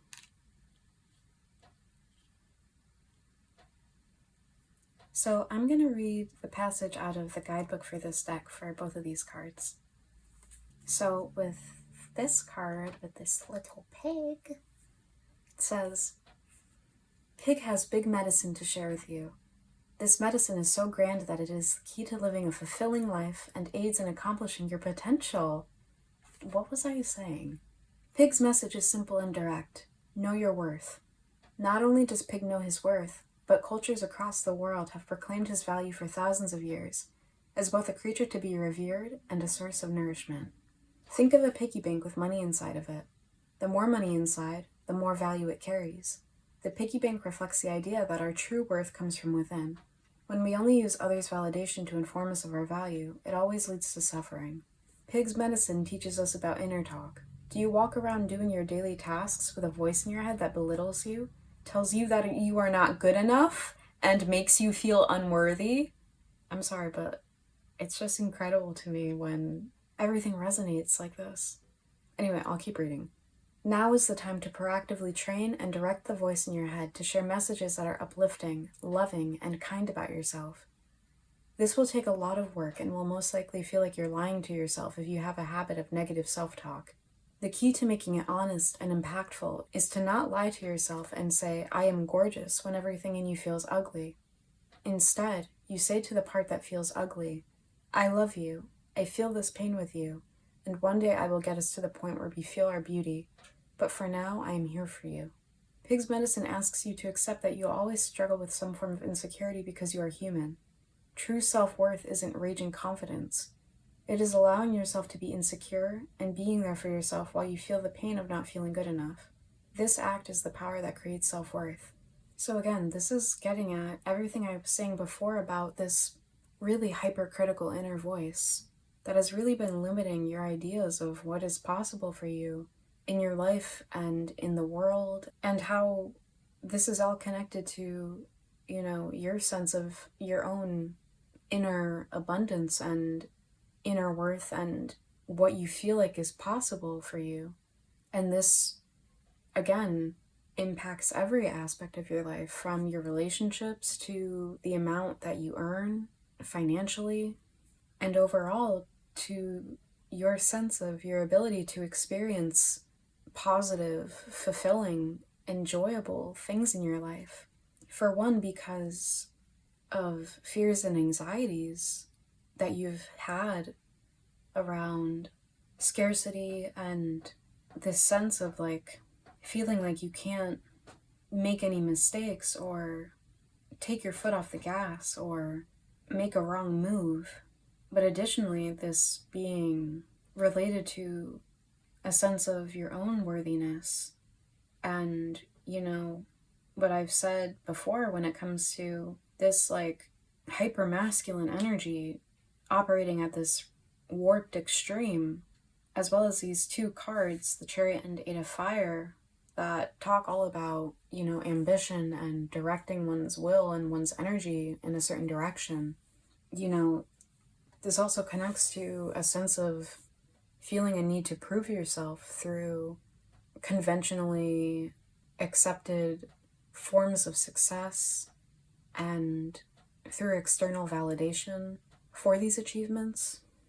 And I think the healing that is happening around this negative inner dialogue and this really hypercritical inner voice is allowing you to actually connect to what truly holds meaning and value for you on a soul level, and to direct your energy and invest yourself into those areas, and also to invest in yourself, period, rather than allowing this negative inner voice that isn't actually accurate or truly reflective of the reality of who you are or of your situation, divesting you of your own energy and your own sense of comfort and ease and trust within yourself, and that directs you to channel your energy and invest your time and your focus in these like external sorts of distractions, or just like energy drains that I'm kind of getting with all of these like different lights in the mouse card, like around the mouse, and whatever negative or false messages or worldviews that these external locuses of attention then color your own perception of yourself and the world, thus make your life and your sense of yourself and the possibilities for you small and more fearful and confined than all that they really truly are and can be. And I should say, are going to be, with this owl card talking about receiving boons and treasures and of prosperity and abundance to come. And I think, this is thanks to a lot of effort on your part, with the Chariot and Eight of Fire here coming out upright. And I'm actually seeing the binoculars in this victory card, and I think this is a hawk being connected to this owl card because, the owl is like this bird. The owl is a bird, if you weren't aware. But, it being a symbol of having this true wisdom, as well as this keen perception and foresight, and it also being the Mount of Lakshmi, the goddess of prosperity and abundance in Hinduism, I get the sense that there is a victory for you on the horizon that is becoming more apparent to you as you are healing this scarcity mindset and this really fearful perception of your life circumstances and what's possible for you and what you deserve, which is, I think, specifically referring to material and financial abundance, but additionally and more broadly, again, referring to an overall sense of abundance and the ability to actually appreciate and enjoy that abundance that we see in the Taurus energy here. And I'm connecting this to the second bloom card as well as the Fool in reverse. This being, this newfound abundance and the ability to actually appreciate it instead of feeling fearful or maybe like the other shoe is always about to drop, being a new phase and cycle of life that you're now coming into that has maybe felt like something in an ever distant future, with the Fool being in reverse here, but is actually unfolding this very moment and will become more apparent the more you heal this relationship you have to yourself and your sense of what is possible for you, which is again connected to your self-worth. So I'll read this victory card now. It's just really interesting the way that the hawk has its head in the center of the sun here, and the rays are all radiating out, just like with this face in the second bloom card and the petals radiating out. And so, I think a huge help when it comes to this healing is knowing that you are on the path toward making your hopes and dreams come true, and in cultivating an overall more abundant and fulfilling life for yourself. And to be able to see that clearly and live in that in the here and now, and not let any negative inner dialogue distort your perception of what's actually going on and make you feel fearful for the future and in despair about your current circumstances, rather than confident in the fact that you have been and are making good choices for yourself and are headed in the right direction. With the Chariot being upright here, as well as the Eight of Fire being upright, and it talking about, the direction of energy. When it's upright, this direction of energy and the application of your will is in a positive direction and is flowing healthily. Okay, so I'll finally read this victory card. Oh, this is a falcon. Falcon heralds victory on the horizon. She dares to accept all challenges. Now you must focus like Falcon on the end goal and discipline yourself to actualize your inner vision. There's no time for mindless activities. Focus like a laser on what needs to be done and do it. Something special is waiting to be developed, but it requires your steadfast commitment. What you most desire may take months or years, but do not rush for completion. Timing will play in your favor if you endure the long journey. Falcon's medicine shares that the key to your victory is discipline. Do not lean on motivation to carry you through, because on your journey, motivation will often vanish for a time, and you must discipline yourself to push through no matter what. What you desire is attainable, and what you long to do in this life is yours, but you must work for it. Falcon's medicine suggests you create a commitment of just 20 minutes a day working toward your goal. Now more than ever is the time you must take steadfast action and have unwavering faith you will succeed. Do not give up. Keep going. Something beyond your wildest dreams awaits you to capture it. Falcon's medicine is an honor to have chosen in your spread today. It brings the medicine of victory, but remember, it comes to you through your discipline. I take this to be talking more about discipline of this negative inner critic and voice that perhaps has you feeling defeated before you've even given yourself the chance to experience success or fulfillment or abundance. And this could also be talking about a healing in your ability to dedicate yourself and your energy and your focus undivided toward a specific goal you've had in mind. When it comes to the Chariot and the Eight of Fire being upright here, as well as with the second bloom card and the Fool in reverse, maybe there's something that you were pursuing in the past, but these negative voices or opinions, either external or internally, psyched you out and took you off of that path.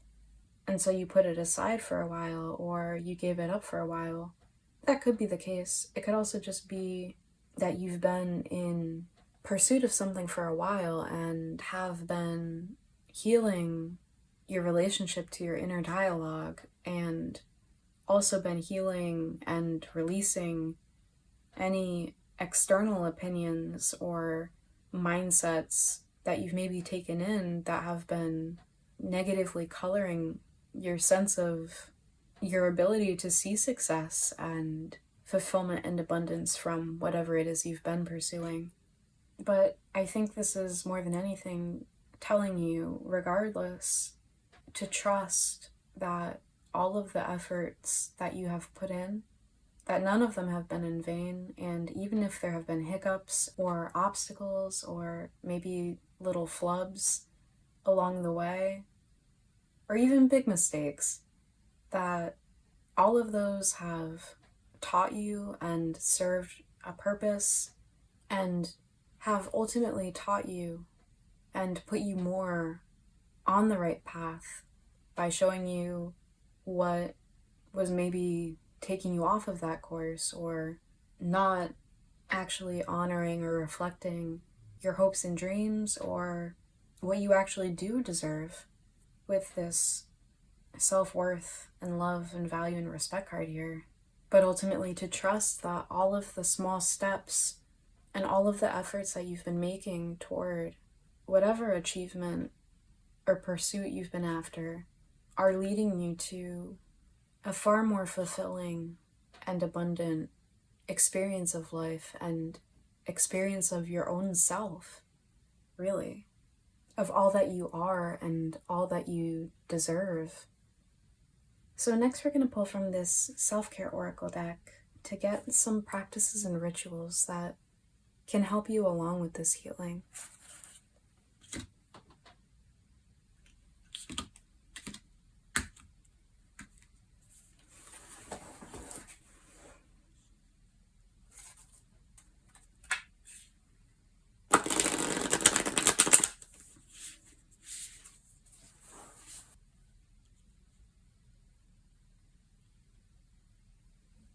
So, Source, Spirit guides of my own, and Spirit guides of Group 2.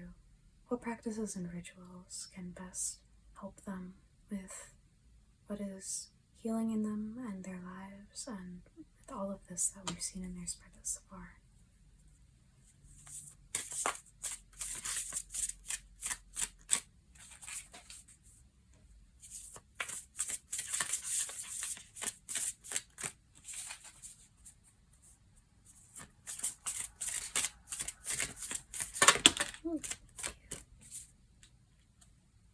Ooh. So we have 21, drink tea. And anything else for Group 2 here?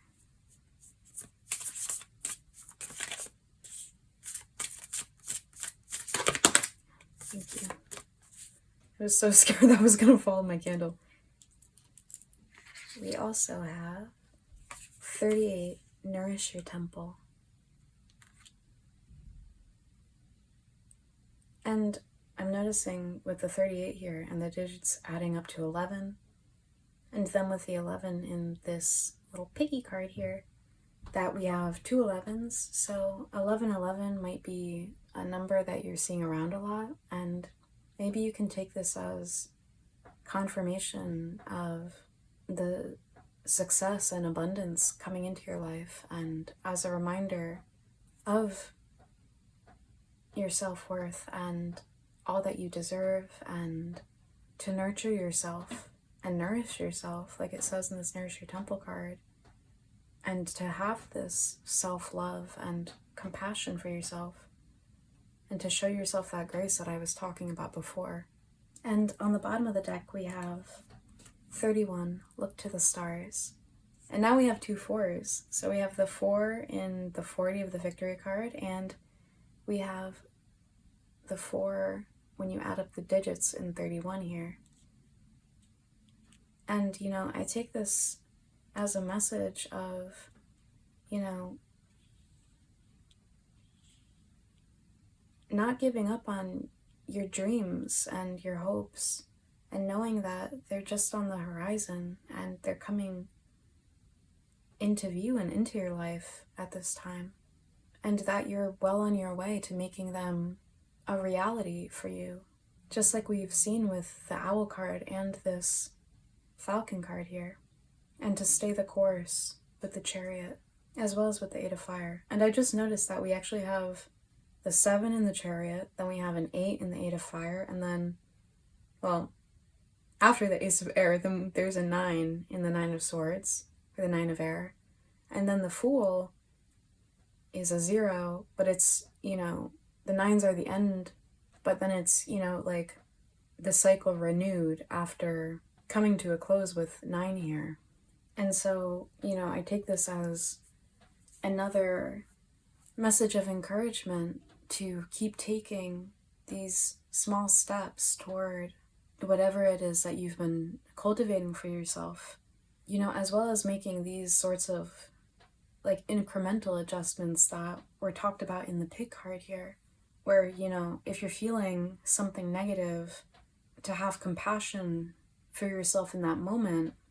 And, even if it's hard for you to feel in that very moment like everything is completely amazing, to nevertheless redirect your thoughts and reframe them in a way that feels truthful, but also doesn't feed that negative perception that tells you that everything is going wrong, or that something about you is awful or unlovable or shameful, when that is not only not true, but it's not helpful.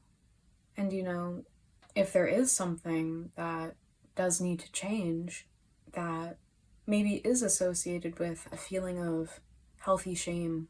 And there's a big difference between healthy shame and toxic shame, and you can look that up. I won't get into that, but if something is coming from actual healthy shame, or appropriate disappointment, that the best way of handling that isn't to take that as some indicator of your fundamental inherent badness or something like that, but as a place where these sorts of incremental steps toward healing and changing and being better are actually what is called for. And being able to even take those steps requires this ability to forgive yourself, which isn't to say to excuse yourself for those things, but it's, giving yourself the understanding that can allow you to clearly recognize that you can grow and change from those things, that those aren't inherent character flaws or permanent states of being, but areas where things can improve. It's this balance of grace and discipline that we see in both the pig and the falcon cards here. And fours I take as a number of discipline and structure. I think of squares as especially sturdy shapes, and they have 4 sides. It's also the number of the heart chakra, whether you count from the root up or from the crown down. And, this is something I also mentioned in the other group, because they also had this spirit card coming out, but this 6-pointed star is the symbol of the heart chakra. And I see, with all these hearts in this pig card here, a healing internally in your heart center when it comes to your relationship to yourself and your ability to extend acceptance and grace and compassion and forgiveness toward yourself, which allows you to actually make changes in your life and take steps toward things that you've maybe held yourself back from.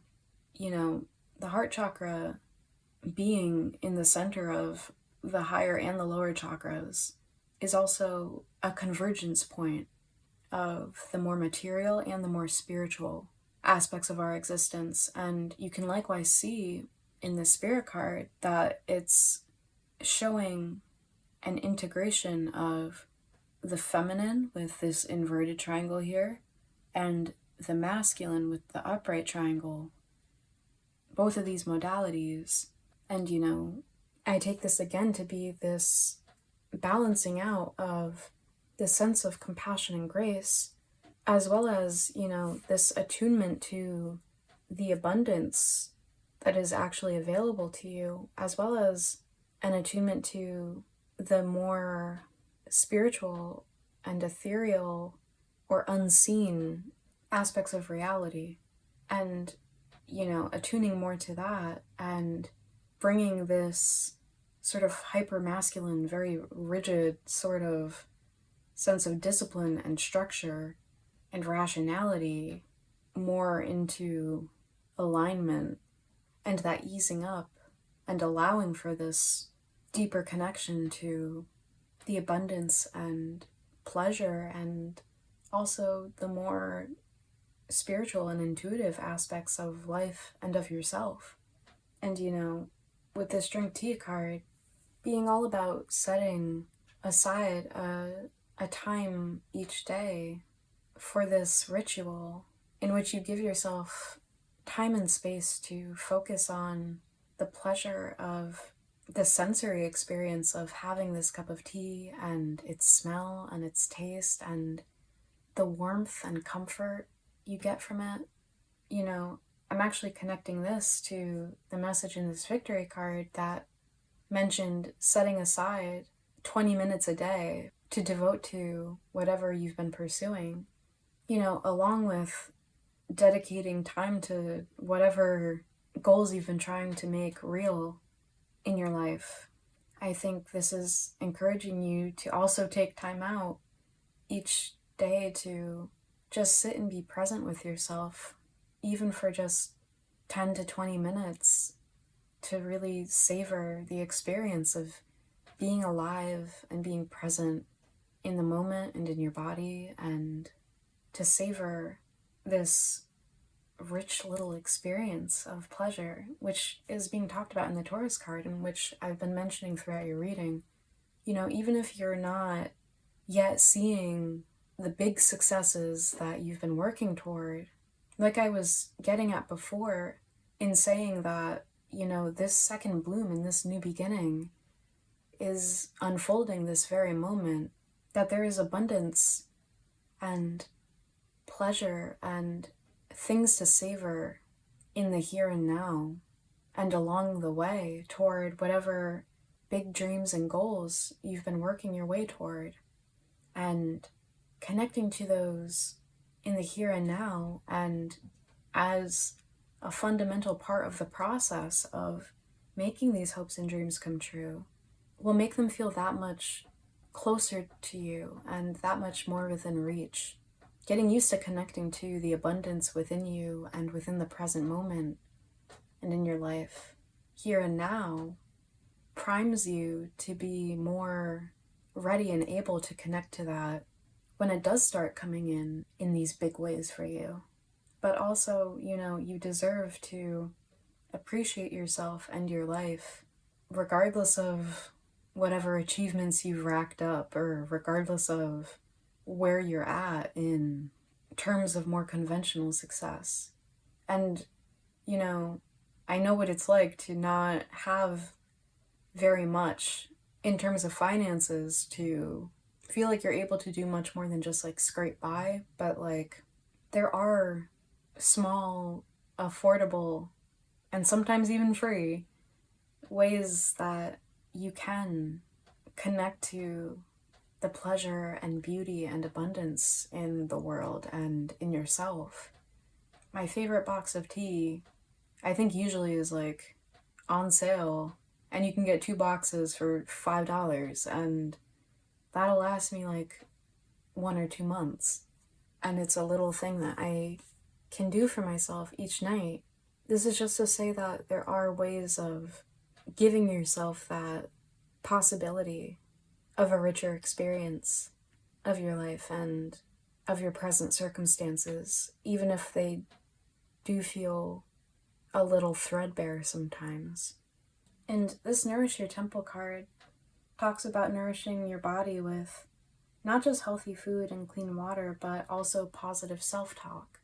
And I think this is also getting at what I was saying before about you directing this really hypercritical inner voice toward yourself and berating yourself, and this perhaps being connected to past experiences and relationships, platonic or romantic, but I'm thinking especially romantic with the House 7 and the Taurus cards, and maybe experiencing some body shaming or experiencing forms of rejection or disrespect connected to your physical body.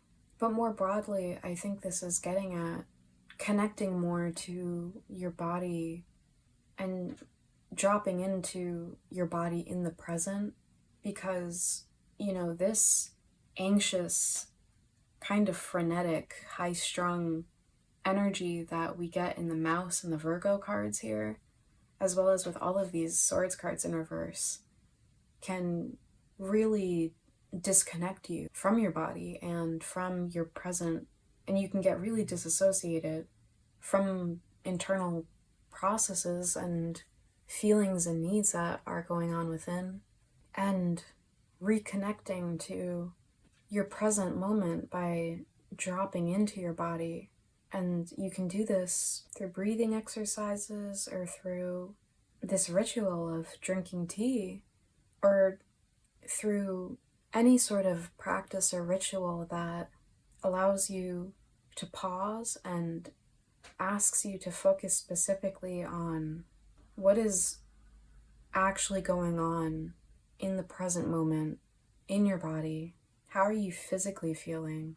What does the tea you're drinking smell like? What does it taste like? How does the heat of the cup feel in your hands? How are you feeling inside? Are you hungry? Are you tired? Asking these sorts of questions and noticing the actual physical sensation of being alive and attuning to your physical needs can really help you with getting a hold on this negative inner dialogue that can easily spiral out of control and consume all of your energy and time and take you away from the present moment and rob you of actually getting to experience your life as richly and fully as you otherwise could, which is again getting at the themes of this Taurus card here, as well as, I would say, this attunement card, you know, this being about attuning to your present moment and your body in the here and now. I think with this drink tea card being about connecting to plant medicine and wisdom as well, and all of the vines and the green in this Nourish Your Temple card, you might find it really grounding and helpful when trying to return to the present and ground into your body, to get outside and get some fresh air and just take in some natural scenery, or even just like sit with a plant that you have in your house or wherever you're living. But I think if you can, getting outside specifically can help you clear out some of this anxious energy. I think also with the cycles of the moon here in this Look to the Stars card, that this is again encouraging you to keep in mind that success and progress are processes, and that you're taking the right steps towards seeing your hopes and dreams come true, and to trust in that process and in, like it says in the attunement card before, like the change of the seasons and the cycles of things, and that you're coming into this time of bloom and abundance, and will also feel this expansion in your heart, like we see in the symbol of the heart chakra, and, you know, it like flourishing in this tree, but that coming from you laying down the foundation and establishing these roots by taking the steps that you've been taking, and that perhaps slowly but surely and securely you will see your efforts pay off in beautiful, fulfilling, enriching ways for you. So we're going to pull some final advice from this Essential Oils deck.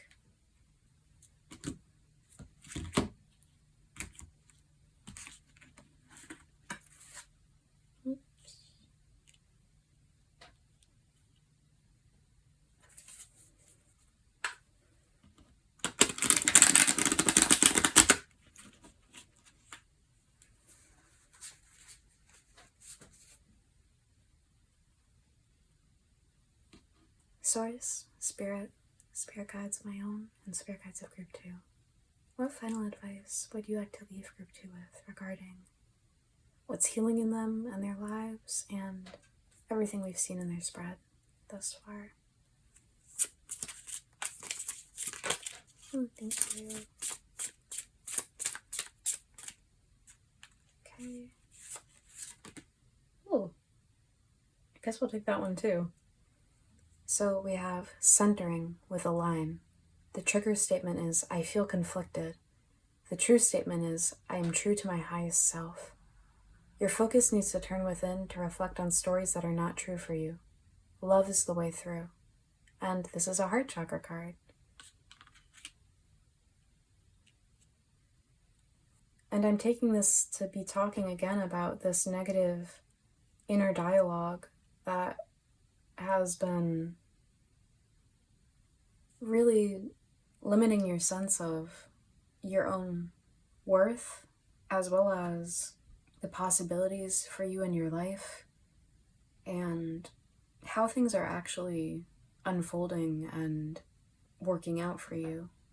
This also is again talking about centering, which I was just talking about with the Nourish Your Temple card, but it's also getting at this sense of alignment that I was talking about before, with this relaxing of this, you know, the more rational or logical part of your psyche that's been operating in this warped extreme that is actually telling you things that aren't actually true. And instead of having that rational faculty turned against you, like we see in all of these air cards in reverse, it coming more into balance with what you could call the more feminine aspects of you, which are connected to your sense of compassion for yourself, as well as your sense of the abundance within you and present and possible for you in the world, that is attuned to your emotions and is tapped into the truths and also the possibilities that are perhaps not obvious to the rational mind or to the naked eye, but are nevertheless true and present. And the balance and integration of the two being connected to healing your heart, and both being necessary to operating from your heart center and from a place of love. Just like we were talking about with the balancing between self-acceptance and compassion, as well as the discipline to act on that. So let's look at this other card. And we have encouraging with motivation. The trigger statement is, I don't know where to start. The true statement is, I take action now. You will find clarity and the ability to create now. This is your time to make things happen. And this is a third eye chakra card. And this is connecting to the message of this victory and falcon card here about, you know, taking those disciplined, consistent steps toward this victory, as well as the indications in the Chariot and the Eight of Fire, or Eight of Wands in your spread, both coming out upright. And it's this action coming from this place of true wisdom that's connected to your intuition, which is associated with the third eye chakra, and which we also get the sense of with your amethyst here and this spirit card. You know, this sense of the possibilities for you seen in the owl card and in this Look to the Stars card, and then taking the disciplined action to make those your manifest reality. And where it says you will find clarity and the ability to create now, you know, I think we've seen throughout your spread that what is healing for you is your perception about what you're capable of, as well as the possibilities for you and your life. And this is encouragement to keep taking those steps toward making those real. And on the bottom of the deck we have Geranium with Nurturing. The trigger statement is, I am all in my head. The truth statement is, I create with pleasure. Take time to rest, and in that time be open to creative pursuits. Surround yourself with things that please your senses and be gentle with yourself. And this is associated with the sacral chakra. So again, we have this card all about taking pleasure in things that please your senses, like in this drink tea card here, as well as this Taurus card. And this is also connecting to the messages in this Nourish Your Temple card. Maybe I should put this like this so you can see all of them. But you know, again, it's getting at this balance between this place of taking action and this place of knowing when to rest and nourish yourself and focus on being present and appreciating the abundance therein. With the sacral chakra showing up, this is also again getting at this message of healing your sense of your relationship to being able to enjoy the more sensual and sweeter aspects of existence. And you know, whether you have any hang-ups around that due to living in survival mode or having a sense of scarcity, or whether this is connected to body image, or if this is referring to like your sense of worthiness to enjoy these sorts of sensual, more pleasurable experiences in life. I think this is just further encouragement to connect more regularly to those sources of pleasure for you in your life, in whatever ways those are accessible to you. And they can be as simple as really savoring a cup of tea. But group 2, this is all that I'm seeing for you guys. Thank you for letting me do this reading for you. I hope it was helpful and resonant. If you did enjoy this reading, I would really appreciate, again, if you give this video a like. I would also really appreciate if you subscribe to this channel. It would really help me out quite a bit. And also, I would love to hear how this has resonated for you, so feel free to share your experience in the comments. Hopefully I'll see you again in future readings, but in any case, take care. Bye!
Hi, Group 3.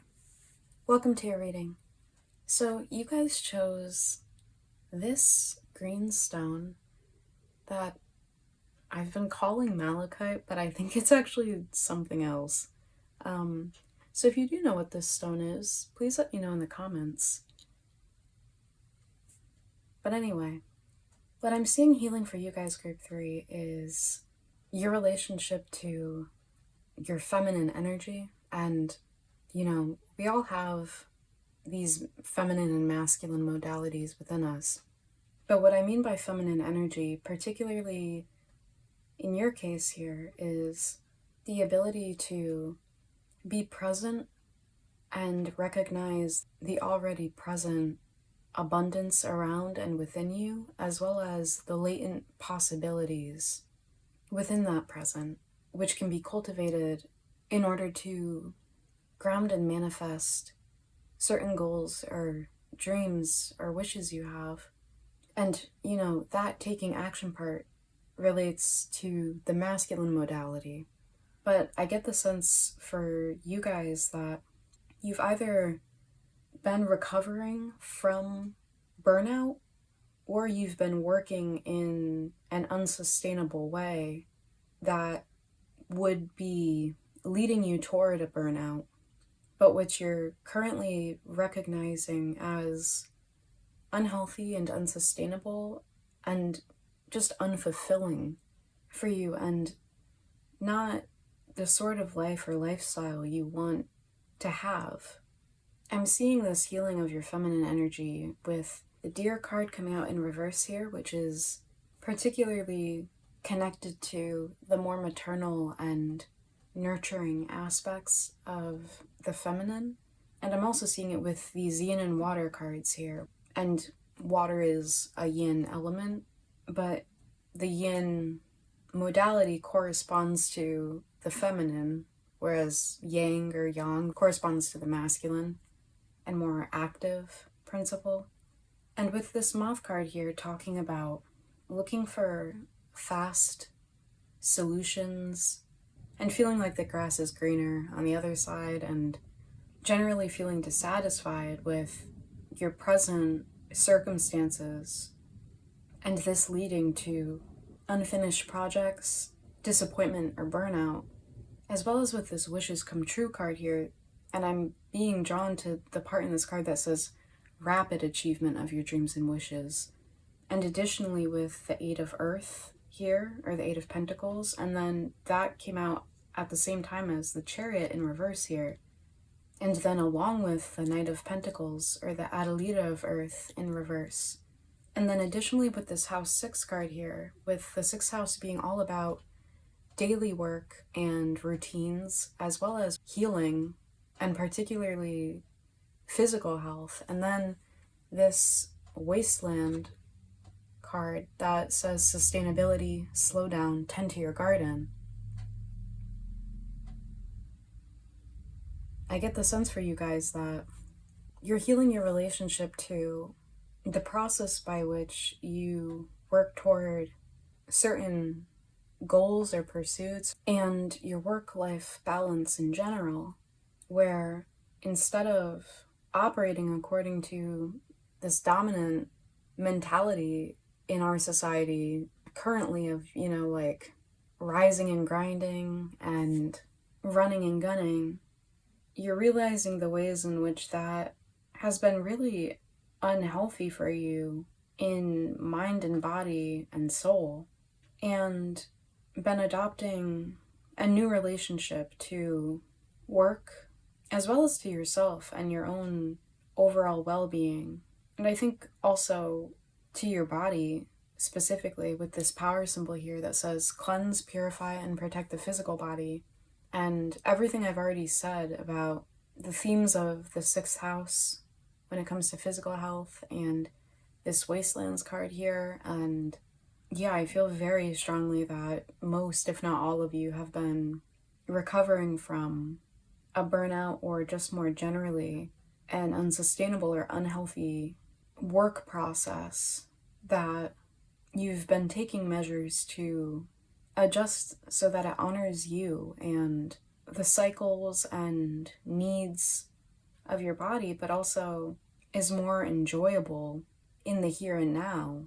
I think a lot of you have been working toward a specific goal with the Three of Fire or the Three of Wands at the bottom of the tarot deck, as well as with this bud card here that says potential, promise, it's about to happen, keep going.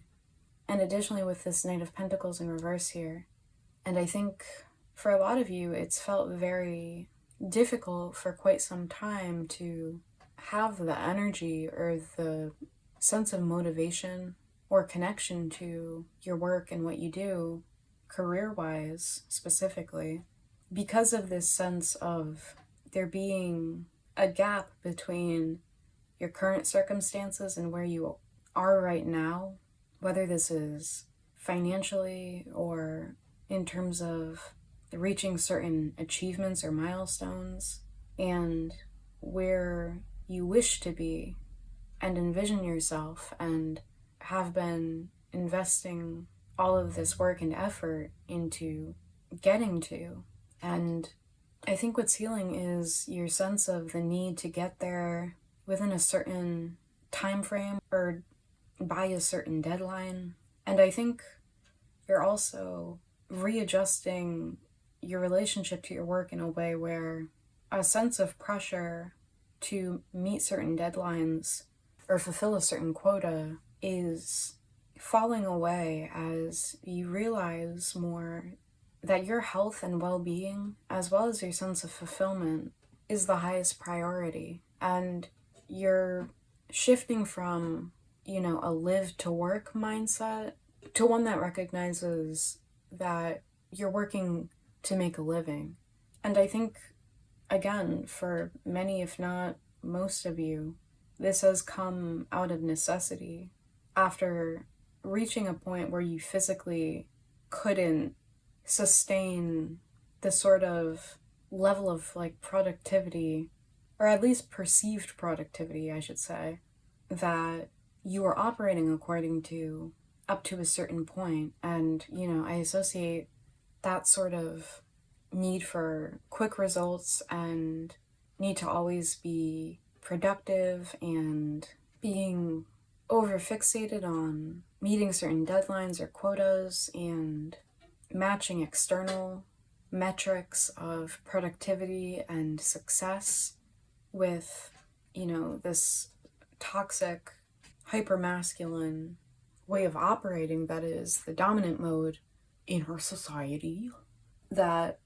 devalues and alienates us from our own bodies and internal states, as well as other people and the natural world and the cycles and rhythms of our bodies and those of nature, which I'm seeing in this Deer in Reverse card as well as in the Wastelands card. And, this modality that expects us to always tough it out and walk it off and abuse ourselves and others and the natural world operates from this mindset that devalues these feminine themes of intuition, trust, patience, spirituality, and receptivity that we see in the Sand card here, and which are also being conveyed in the Water card, which says, again, spirituality and intuition, and also has emotion and compassion as its attributes. And I think you've been learning the need for patience and compassion, as well as trust and intuition when it comes to the fact that I think most of you have been experiencing a time where you've had to cut back and slow down in the midst of pursuing a certain goal or dream, with the Chariot being in reverse here, with the Eight of Pentacles, as well as with the Wastelands card here. And that's come with a lot of stress and frustration, I imagine, especially when it comes to the attributes of the moth, of this grass is greener syndrome, where it can be really easy to compare where you're at and your seeming lack of progress with the apparent success and abundance you see others experiencing. But I think your sense of compassion for yourself and your physical body and physical needs has been healing as you have been implementing new routines and principles and processes to better honor your needs. I think initially, at least on a physical level, but I think this has also been starting to extend toward your emotional and spiritual needs as well. And this sense of attunement to, those less apparent needs, those emotional and spiritual ones, I think you've found have also had an impact on your physical well-being and how you feel in your body and throughout the day. But this increased attunement has come from giving yourself more time and space to actually take care of yourself and, do something other than work or stress out about work or otherwise somehow not meeting certain standards or expectations of success or productivity that you've been holding yourself to, that have maybe originated from earlier conditioning in life or from comparing yourself to all of the distorted narratives you see on social media. I think, though, that you're also finding that the more you actually take care of yourself and prioritize your health and your overall well-being and fulfillment ahead of matching a certain standard of productivity or success that once forced you to prioritize working as much and as hard as possible at the expense of your well-being and everything else in your life. I think you're finding that working to live instead of living to work and adopting a more sustainable, healthy, balanced pace and process for your work is actually going to get you to where you want to be faster than working to burnout and then needing to recover for an extended period of time and then just repeating that unhealthy cycle over and over again.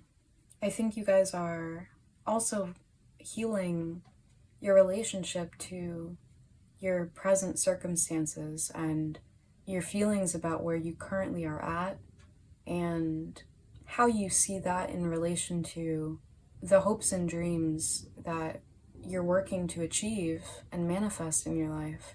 With everything I've said about this Moth card, as well as with this Wishes Come True card, and then all of these cards in your tarot right here, with the Eight of Earth, then the Chariot in reverse, as well as the Knight of Pentacles in reverse, or the Adelita of Earth in reverse, and then with the Three of Fire, Three of Wands on the bottom of the deck for you. And all of this with this House 6 card, which again gets at our daily routines and processes and daily work. I think your ability to appreciate yourself and your life and your circumstances in the here and now and in the day-to-day process of making your hopes and dreams come true is a huge part of healing your relationship to how you work. Because when you can appreciate and find the joy and magic and fulfillment in the process and in all of the mundane moments and little steps that lead up to the big goal being met, it makes the work so much easier to put in, and it also makes it far easier for you to pace yourself, because otherwise you're just really itching to get there as fast as possible and feeling so hasty and impatient and dissatisfied within the present that you'll do anything to get out of there as soon as possible. But that's simply not the way that sustainable, fulfilling success is achieved. And I think you guys have been coming to realize that, and been really learning that achieving success at such a high cost to your physical and mental and spiritual well-being simply won't feel worth it when you do finally get to that end goal, and that you deserve to experience fulfillment and health and abundance and even joy throughout the process of reaching the goals that you've been working toward all the while. And with this Fool card coming out, I initially thought this was the Sun card, because this looks like a sun in the middle here with all these dandelions. And I get the sense that with this healthier, more holistic approach to your work-life balance, as well as with the Three of Fire on the bottom of the deck, and all of these bright calendula flowers here, I think there's also going to be a lot more joy and fulfillment entering your life, or you're finding yourself able to connect to that more and more as you are healing your relationship to how you work and your ideas of success. And with the Fool in reverse here, as well as with this Fire card that says, the element of fire heralds new life, renewed passion, and positive transformation. And this Bud card here that again says potential, promise, is about to happen, keep going.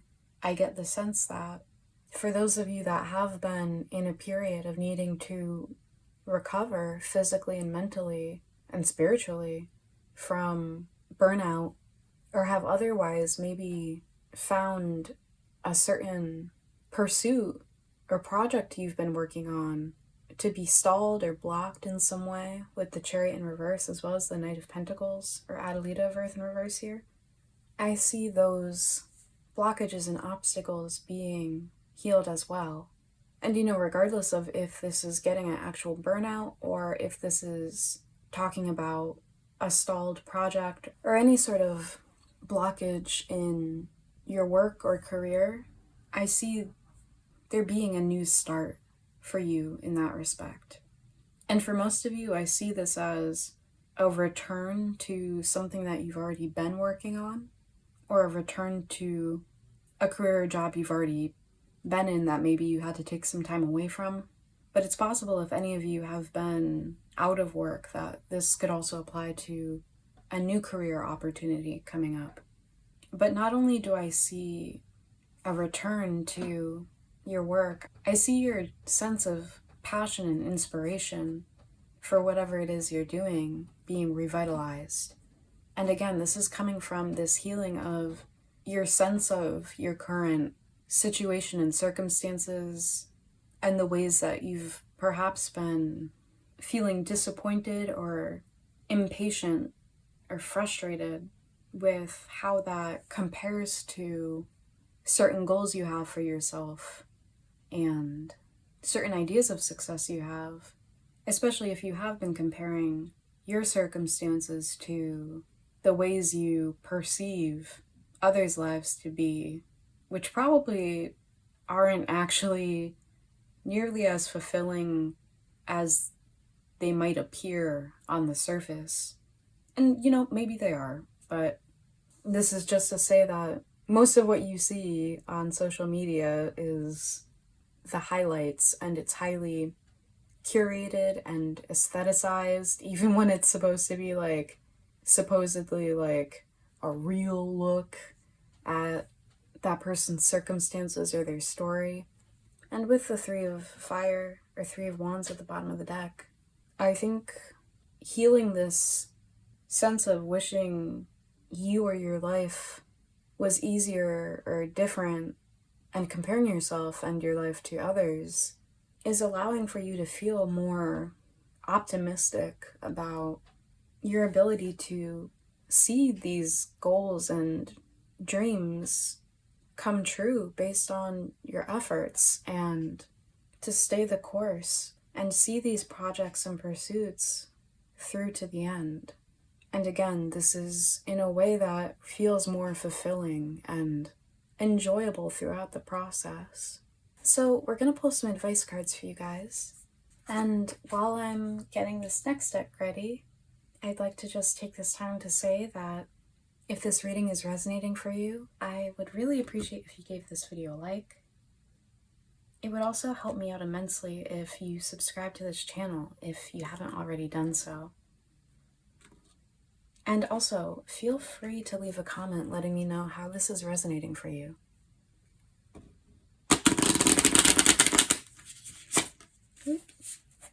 Okay. Source, Holy Spirit, Spirit Guides of my own, and Spirit Guides of Group 3. What advice would you like to give Group 3 regarding what's healing in them and their lives and everything we've seen in their spread thus far?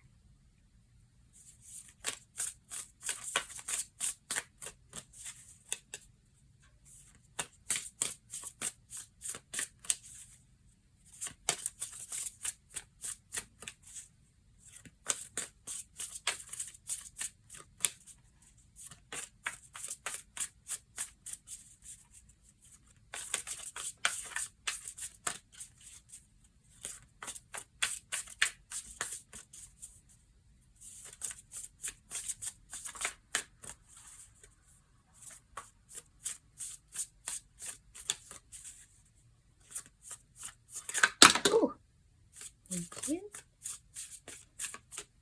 Oh, I love these little turtles. Oh, you have two. Okay. So we have small steps, big accomplishments with these two little turtles. And this is card number 8. So yeah, this slow and steady wins the race message is coming through again here. And we also have card 28, Tame and Attain, with this horse. And I'm noticing that we have 2 8s in your spread here, with the 8 of Pentacles or 8 of Earth and this 8. And when I think of 8s, I think of the Strength card, which is the 8th card of the Major Arcana in the Tarot. And 8s in general, to me, indicate endurance and stamina, and are reiterating to me this message in the Bud card that it's about to happen and keep going. So I'm going to read out of the guidebook for this deck for these cards. So for this title card, it says, sea turtles migrate thousands of miles each year while swimming at a slow, methodical pace. The key medicine is that what you wish to manifest will take dedicated, consistent, and patient effort. Land turtle reinforces this message about the oh, these are 2 different turtles. I always think it's funny that this one is like straddling Russia. Putin who? Anyway, land turtle reinforces this message about the slow process toward your desire, further speaking to us about how grounded this point of view is. Nothing represents being grounded quite like the land turtle, built sturdy and close to Mother Earth. Small, consistent efforts will lead to long-lasting success. Be patient. Do not rush for immediate rewards. Understand that immediate gratification cannot sustain what is needed for long-term success. Shortcuts yield short-term success, and instant gratification is for the weak mind. Sea turtle is not instantly born in the sea swimming toward his goal. He first must build his muscles by slowly breaking out of the shell and journeying toward his desire to be in the great sea. Allow things to develop at their own pace, and plan for a lengthy dedication toward your goal. This is a very promising card, as it speaks to happy results. You are building something great, and its full fruition needs time. Turtle's medicine shows that slow and steady efforts are of the most importance to you. Something powerful is in development. What is built slowly stands longer. What did I say? Isn't that crazy? Just as I suspected. This literally said, like, everything that I just said about the need for patience, wanting quick results versus achieving sustainable success by making incremental steps toward it, as well as the promise of what's to come from your consistent, dedicated efforts at a healthy, sustainable pace. That's just incredible, if you ask me. So now I'll read for this Tame and Attain card. When a horse is tamed for riding, she endures countless weeks of intense training. If the trainer is patient, perseverant, and trustworthy, the horse eventually submits. The horse is controlled through the horse bit that rests in her mouth. When the rider pulls the connected reins, the horse will follow. The horse bit in this image represents directed power. Wild horse is freedom, stamina, unbridled passions, and primal urges. She symbolizes the untamed and powerful impulses within us all. These impulses look like our intense outbursts, obsessive thinking, binging, recklessness, avoidance, and all wild expressions. All of these impulses hold immense power, but often this energy is directed very poorly. The human that tames and rides the horse represents our highest self, directing our personal power. Your willpower will be tested, so you must strengthen it. Sacrifice is required. Horse's medicine asks you to start with small things to build your willpower muscle. Stop yourself from saying a hurtful thing about someone. Resist eating the entire bag of chips. Watch something uplifting instead of watching garbage TV. You may feel resentful of the restrictions at first, but it will lead to an expansion of extraordinary capabilities. With dedication, the ego will soften and align with your willpower. Once you have given adequate time to building your willpower, it will become a superior force. Horse's medicine requests you tame inner appetites to become the person you were meant to be. This is horsepower. And this is actually, to me, connecting to this power symbol card as well as the fire card. And additionally getting at, this more impulsive, hasty, grass is greener mentality of the moth. And everything that I've said about House 6 and how it's about, the daily mundane tasks that often aren't glamorous or always thrilling, but that are, the foundation of our lives and which account for, 99% of our lives. And this is also reminding me of the chariot being in reverse here, considering that chariots are drawn by usually horses. And so I think this is again reiterating this message of healing your relationship to your sense of satisfaction with where you are here and now, and being able to cultivate more of an appreciation for the process of getting to your goals. And that's not always going to feel exhilarating or amazing, and that's normal and okay. But in those moments where you struggle to feel any motivation or appreciation for the process, to at least have an acceptance for the fact that sustainable, well-founded, lasting success requires time and consistent effort, as well as well-founded routines and healthy, sustainable work processes. That it doesn't come from just working off of fumes or one burst of inspiration. And I forgot this, but this also is connected to the Adelita of Earth or Knight of Pentacles in reverse here, considering that the knights are all on horses.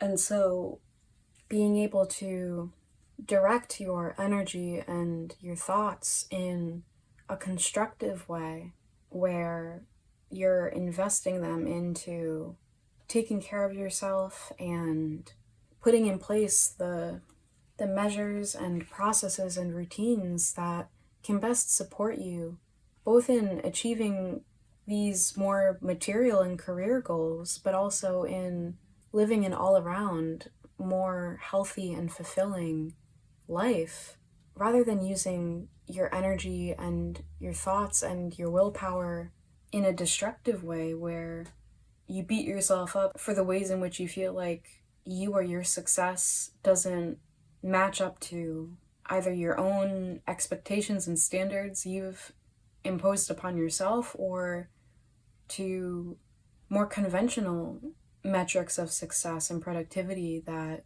you see on social media, or even in real life, are exposed to through, narratives in your own workplace or from family or peers, you know, that will have a huge impact on how you feel throughout the process of achieving your goals, and also will impact how you feel about yourself and your life more broadly.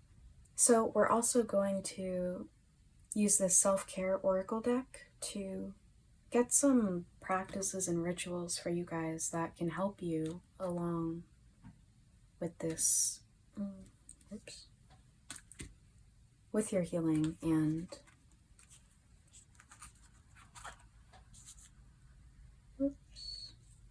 maybe provide some additional messages of advice for you guys. Source, Spirit, Spirit Guides of my own, and Spirit Guides of Group 3.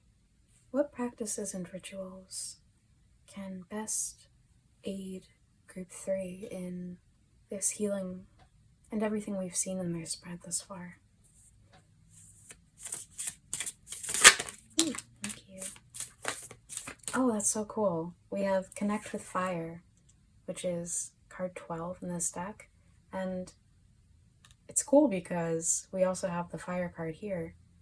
So I think this is another message about connecting to what lights you up on a soul level, what ignites your sense of passion in life. And, you know, I was just talking about how the process of making a goal or a dream come true doesn't always feel passionate or amazing all of the time, but I think this is getting at what I was saying before about not comparing yourself to external metrics of success or fulfillment, but connecting more internally to what brings you true fulfillment and what actually inspires you, and working and moving from that place of being directed by genuine desire on a soul level, rather than being motivated by external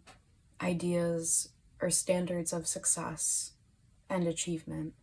You know, this is about reconnecting to the reasons why you initiated this project or started along this path in the first place, and making sure to prioritize your connection to that above the time frame in which you achieve a certain goal, or what your journey there might look like externally from an outside perspective. I think this is also getting at the message in the Three of Fire, or the Three of Wands, that I think is also connected to this Wishes Come True card, as well as this Fire card and the Bud here, which is, you know, to feel excited about the fact that you will have these dreams manifest thanks to your hard work and dedication, and that success is sure to come. And this is also connected to, you know, not comparing your process in getting there to others. But we'll pull one more of these cards for you guys. Thank you. And we have card 1 with Abundance Planning. And before I get into the message of this card, I do want to say that the Chariot in reverse, as well as this Abundance Planning card, came out for another group, and the Fool in reverse was on the bottom of the deck for another group as well. And I think those were actually 2 different groups. So if you were feeling drawn to another group, you might want to check that out. But with this Abundance Planning card, I think this is talking about not just feeling optimistic and good about the abundance that's to come as a result of all of your work. I think this is also getting at a reevaluation of where you're investing your resources, and not just financially or materially, but where you're investing your focus and your energy and your thoughts. I think this is getting at what I was saying before with this tame and attain and horse card about the direction of your willpower and how you can either use that destructively and invest your energy and your thought and your time in mindsets that make you feel pessimistic and dissatisfied or insecure and ashamed about yourself or your circumstances, or otherwise, invest your energy and your attention into looking at other people's successes and comparing yourself unfairly to those people who are maybe not telling the whole story of their success or not showing you the actual reality of their lives, or otherwise, investing your energy and your resources into lifestyle habits and choices and mindsets that build you up and are more nourishing and healthy for you rather than detract from your life and your well-being. And if you are somebody that finds yourself making impulsive decisions or impulsive purchases, to notice the patterns of when those impulses arise, and like this tame and attain card was saying, to develop your willpower or your habits in a way that finds healthier alternatives and ways of actually processing and healthily releasing those feelings of dissatisfaction or disappointment or hastiness that fuel that impulsivity. So we're going to finish your reading with some final messages from this essential oils deck.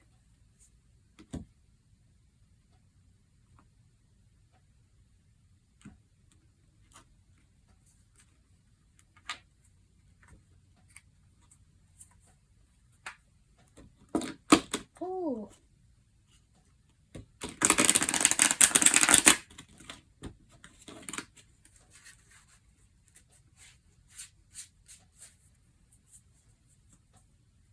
So, Source, Spirit guides of my own, and Spirit guides of Group 3.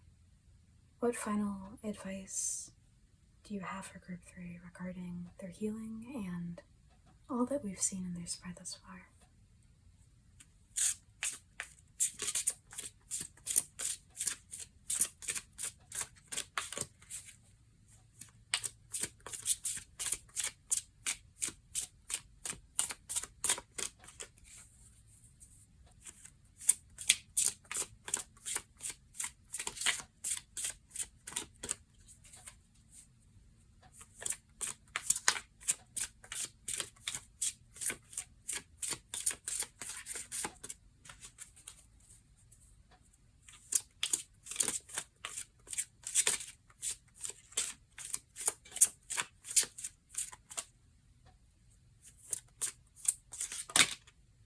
Was that it?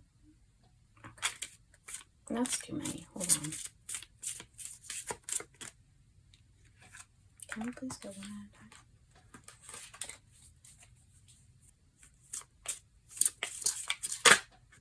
Okay.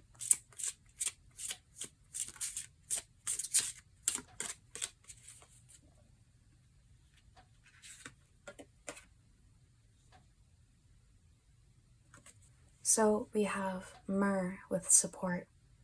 The trigger statement is, I am not supported.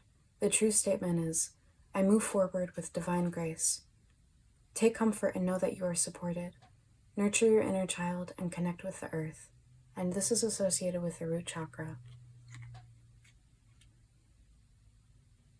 When it comes to what I was getting at earlier on in your reading about you healing your connection to your feminine energy with this Deer card in reverse here, and how this Deer card relates to the more nurturing and compassionate and patient aspects of the feminine modality, as well as everything I was saying before about how this unhealthy relationship to work might be rooted in, earlier conditioning, and this being a root chakra card. I think this is getting at you guys healing a sense of scarcity that we can kind of see in this Wastelands card here with this person in the desert, and this fear of, if I don't keep working and keep pushing and keep moving forward, there won't be enough. And this moving from a place of fear rather than from a place of genuine love and passion for what you do, and from a place of fulfillment in your life overall, has, I think, been making you feel very impatient with this process. And I think this reconnection to those feminine principles of honoring your body and the cycles of your body and of nature, and also reconnecting to the natural world and the earth, is what is allowing you to heal this connection to your inner motivation and your inner light, and what inspires you and lights you up in life and in what you do, that we're getting at with this connect with fire and the fire card up here. And nurturing this, inner flame, or this inner spark, which is how I think of the inner child a lot of the time. Or, like the inner child in its purest state, before and underneath all of the conditioning that can take us away from that and from our souls and from our passion, and cause us to move from a place of fear or woundedness, can really help you not just in feeling more fulfilled in your life and in what you're pursuing, but can help you feel more grounded and supported and more steady throughout this process of achieving your goals and making your dreams a reality. So let's get one more of these cards for you.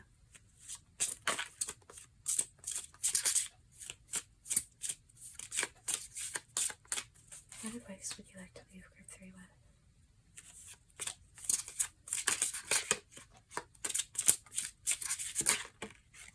Okay. We have Citronella with Expel. The trigger statement is, I am being invaded. The true statement is, I am pure. As you align with the frequency of peace, the invasions from outside yourself and the dissonance within are neutralized. And this is a solar plexus card.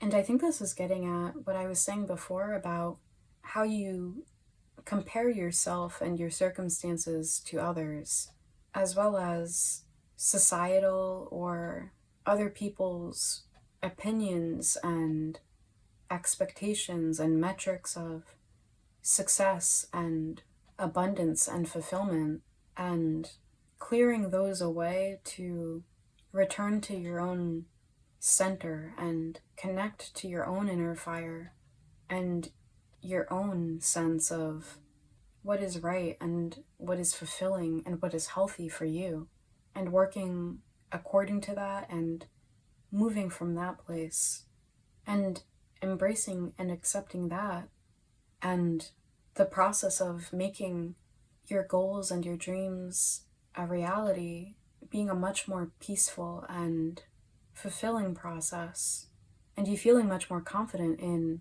the positive outcomes, again, in your work and your efforts leading to positive outcomes for you that you will find truly fulfilling and worth all of your effort. And on the bottom of the deck we have Lemon Eucalyptus with Sovereignty. The trigger statement is, what will they think? The true statement is, I navigate through life with ease. Now you must claim your energetic independence. Cut the cords to lower vibrations. It is time to ascend. And this is a third eye chakra card. This to me is reiterating what I was just saying. And it's also getting again at the message of this abundance planning card. I want to fit all of these, so hold on a second.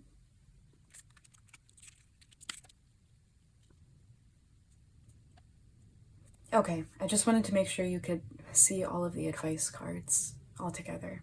But yeah, I think this is also getting at what I was saying with this abundance planning card about taking stock of where you're investing your thoughts and your focus and your energy and your resources, and especially those destructive ways in which you might be investing your thoughts and your energy and your focus in comparing yourself and your circumstances and your progress to that of others, or how others perceive your life and circumstances and your journey toward making a fulfilling, abundant life for yourself and what that looks like for you. And I think as you clear away these concerns about other people's opinions or about where others are at compared to you, I think it'll free up a lot of your thoughts and your time and your energy, and it will make it so much easier to feel optimistic and fulfilled and good about yourself and your life and where you're headed. So, group 3, this is all that I'm seeing for you guys. I hope this reading was resonant and helpful. Again, if you liked this reading, I would really appreciate if you gave this video a like. It also would help me out a whole lot if you subscribe to this channel if you haven't already done so. I'd also really love to hear how this has resonated for you, so please feel free to share about your experience in the comments below. Hopefully I will see you again in future readings, but in any case, take care. Bye!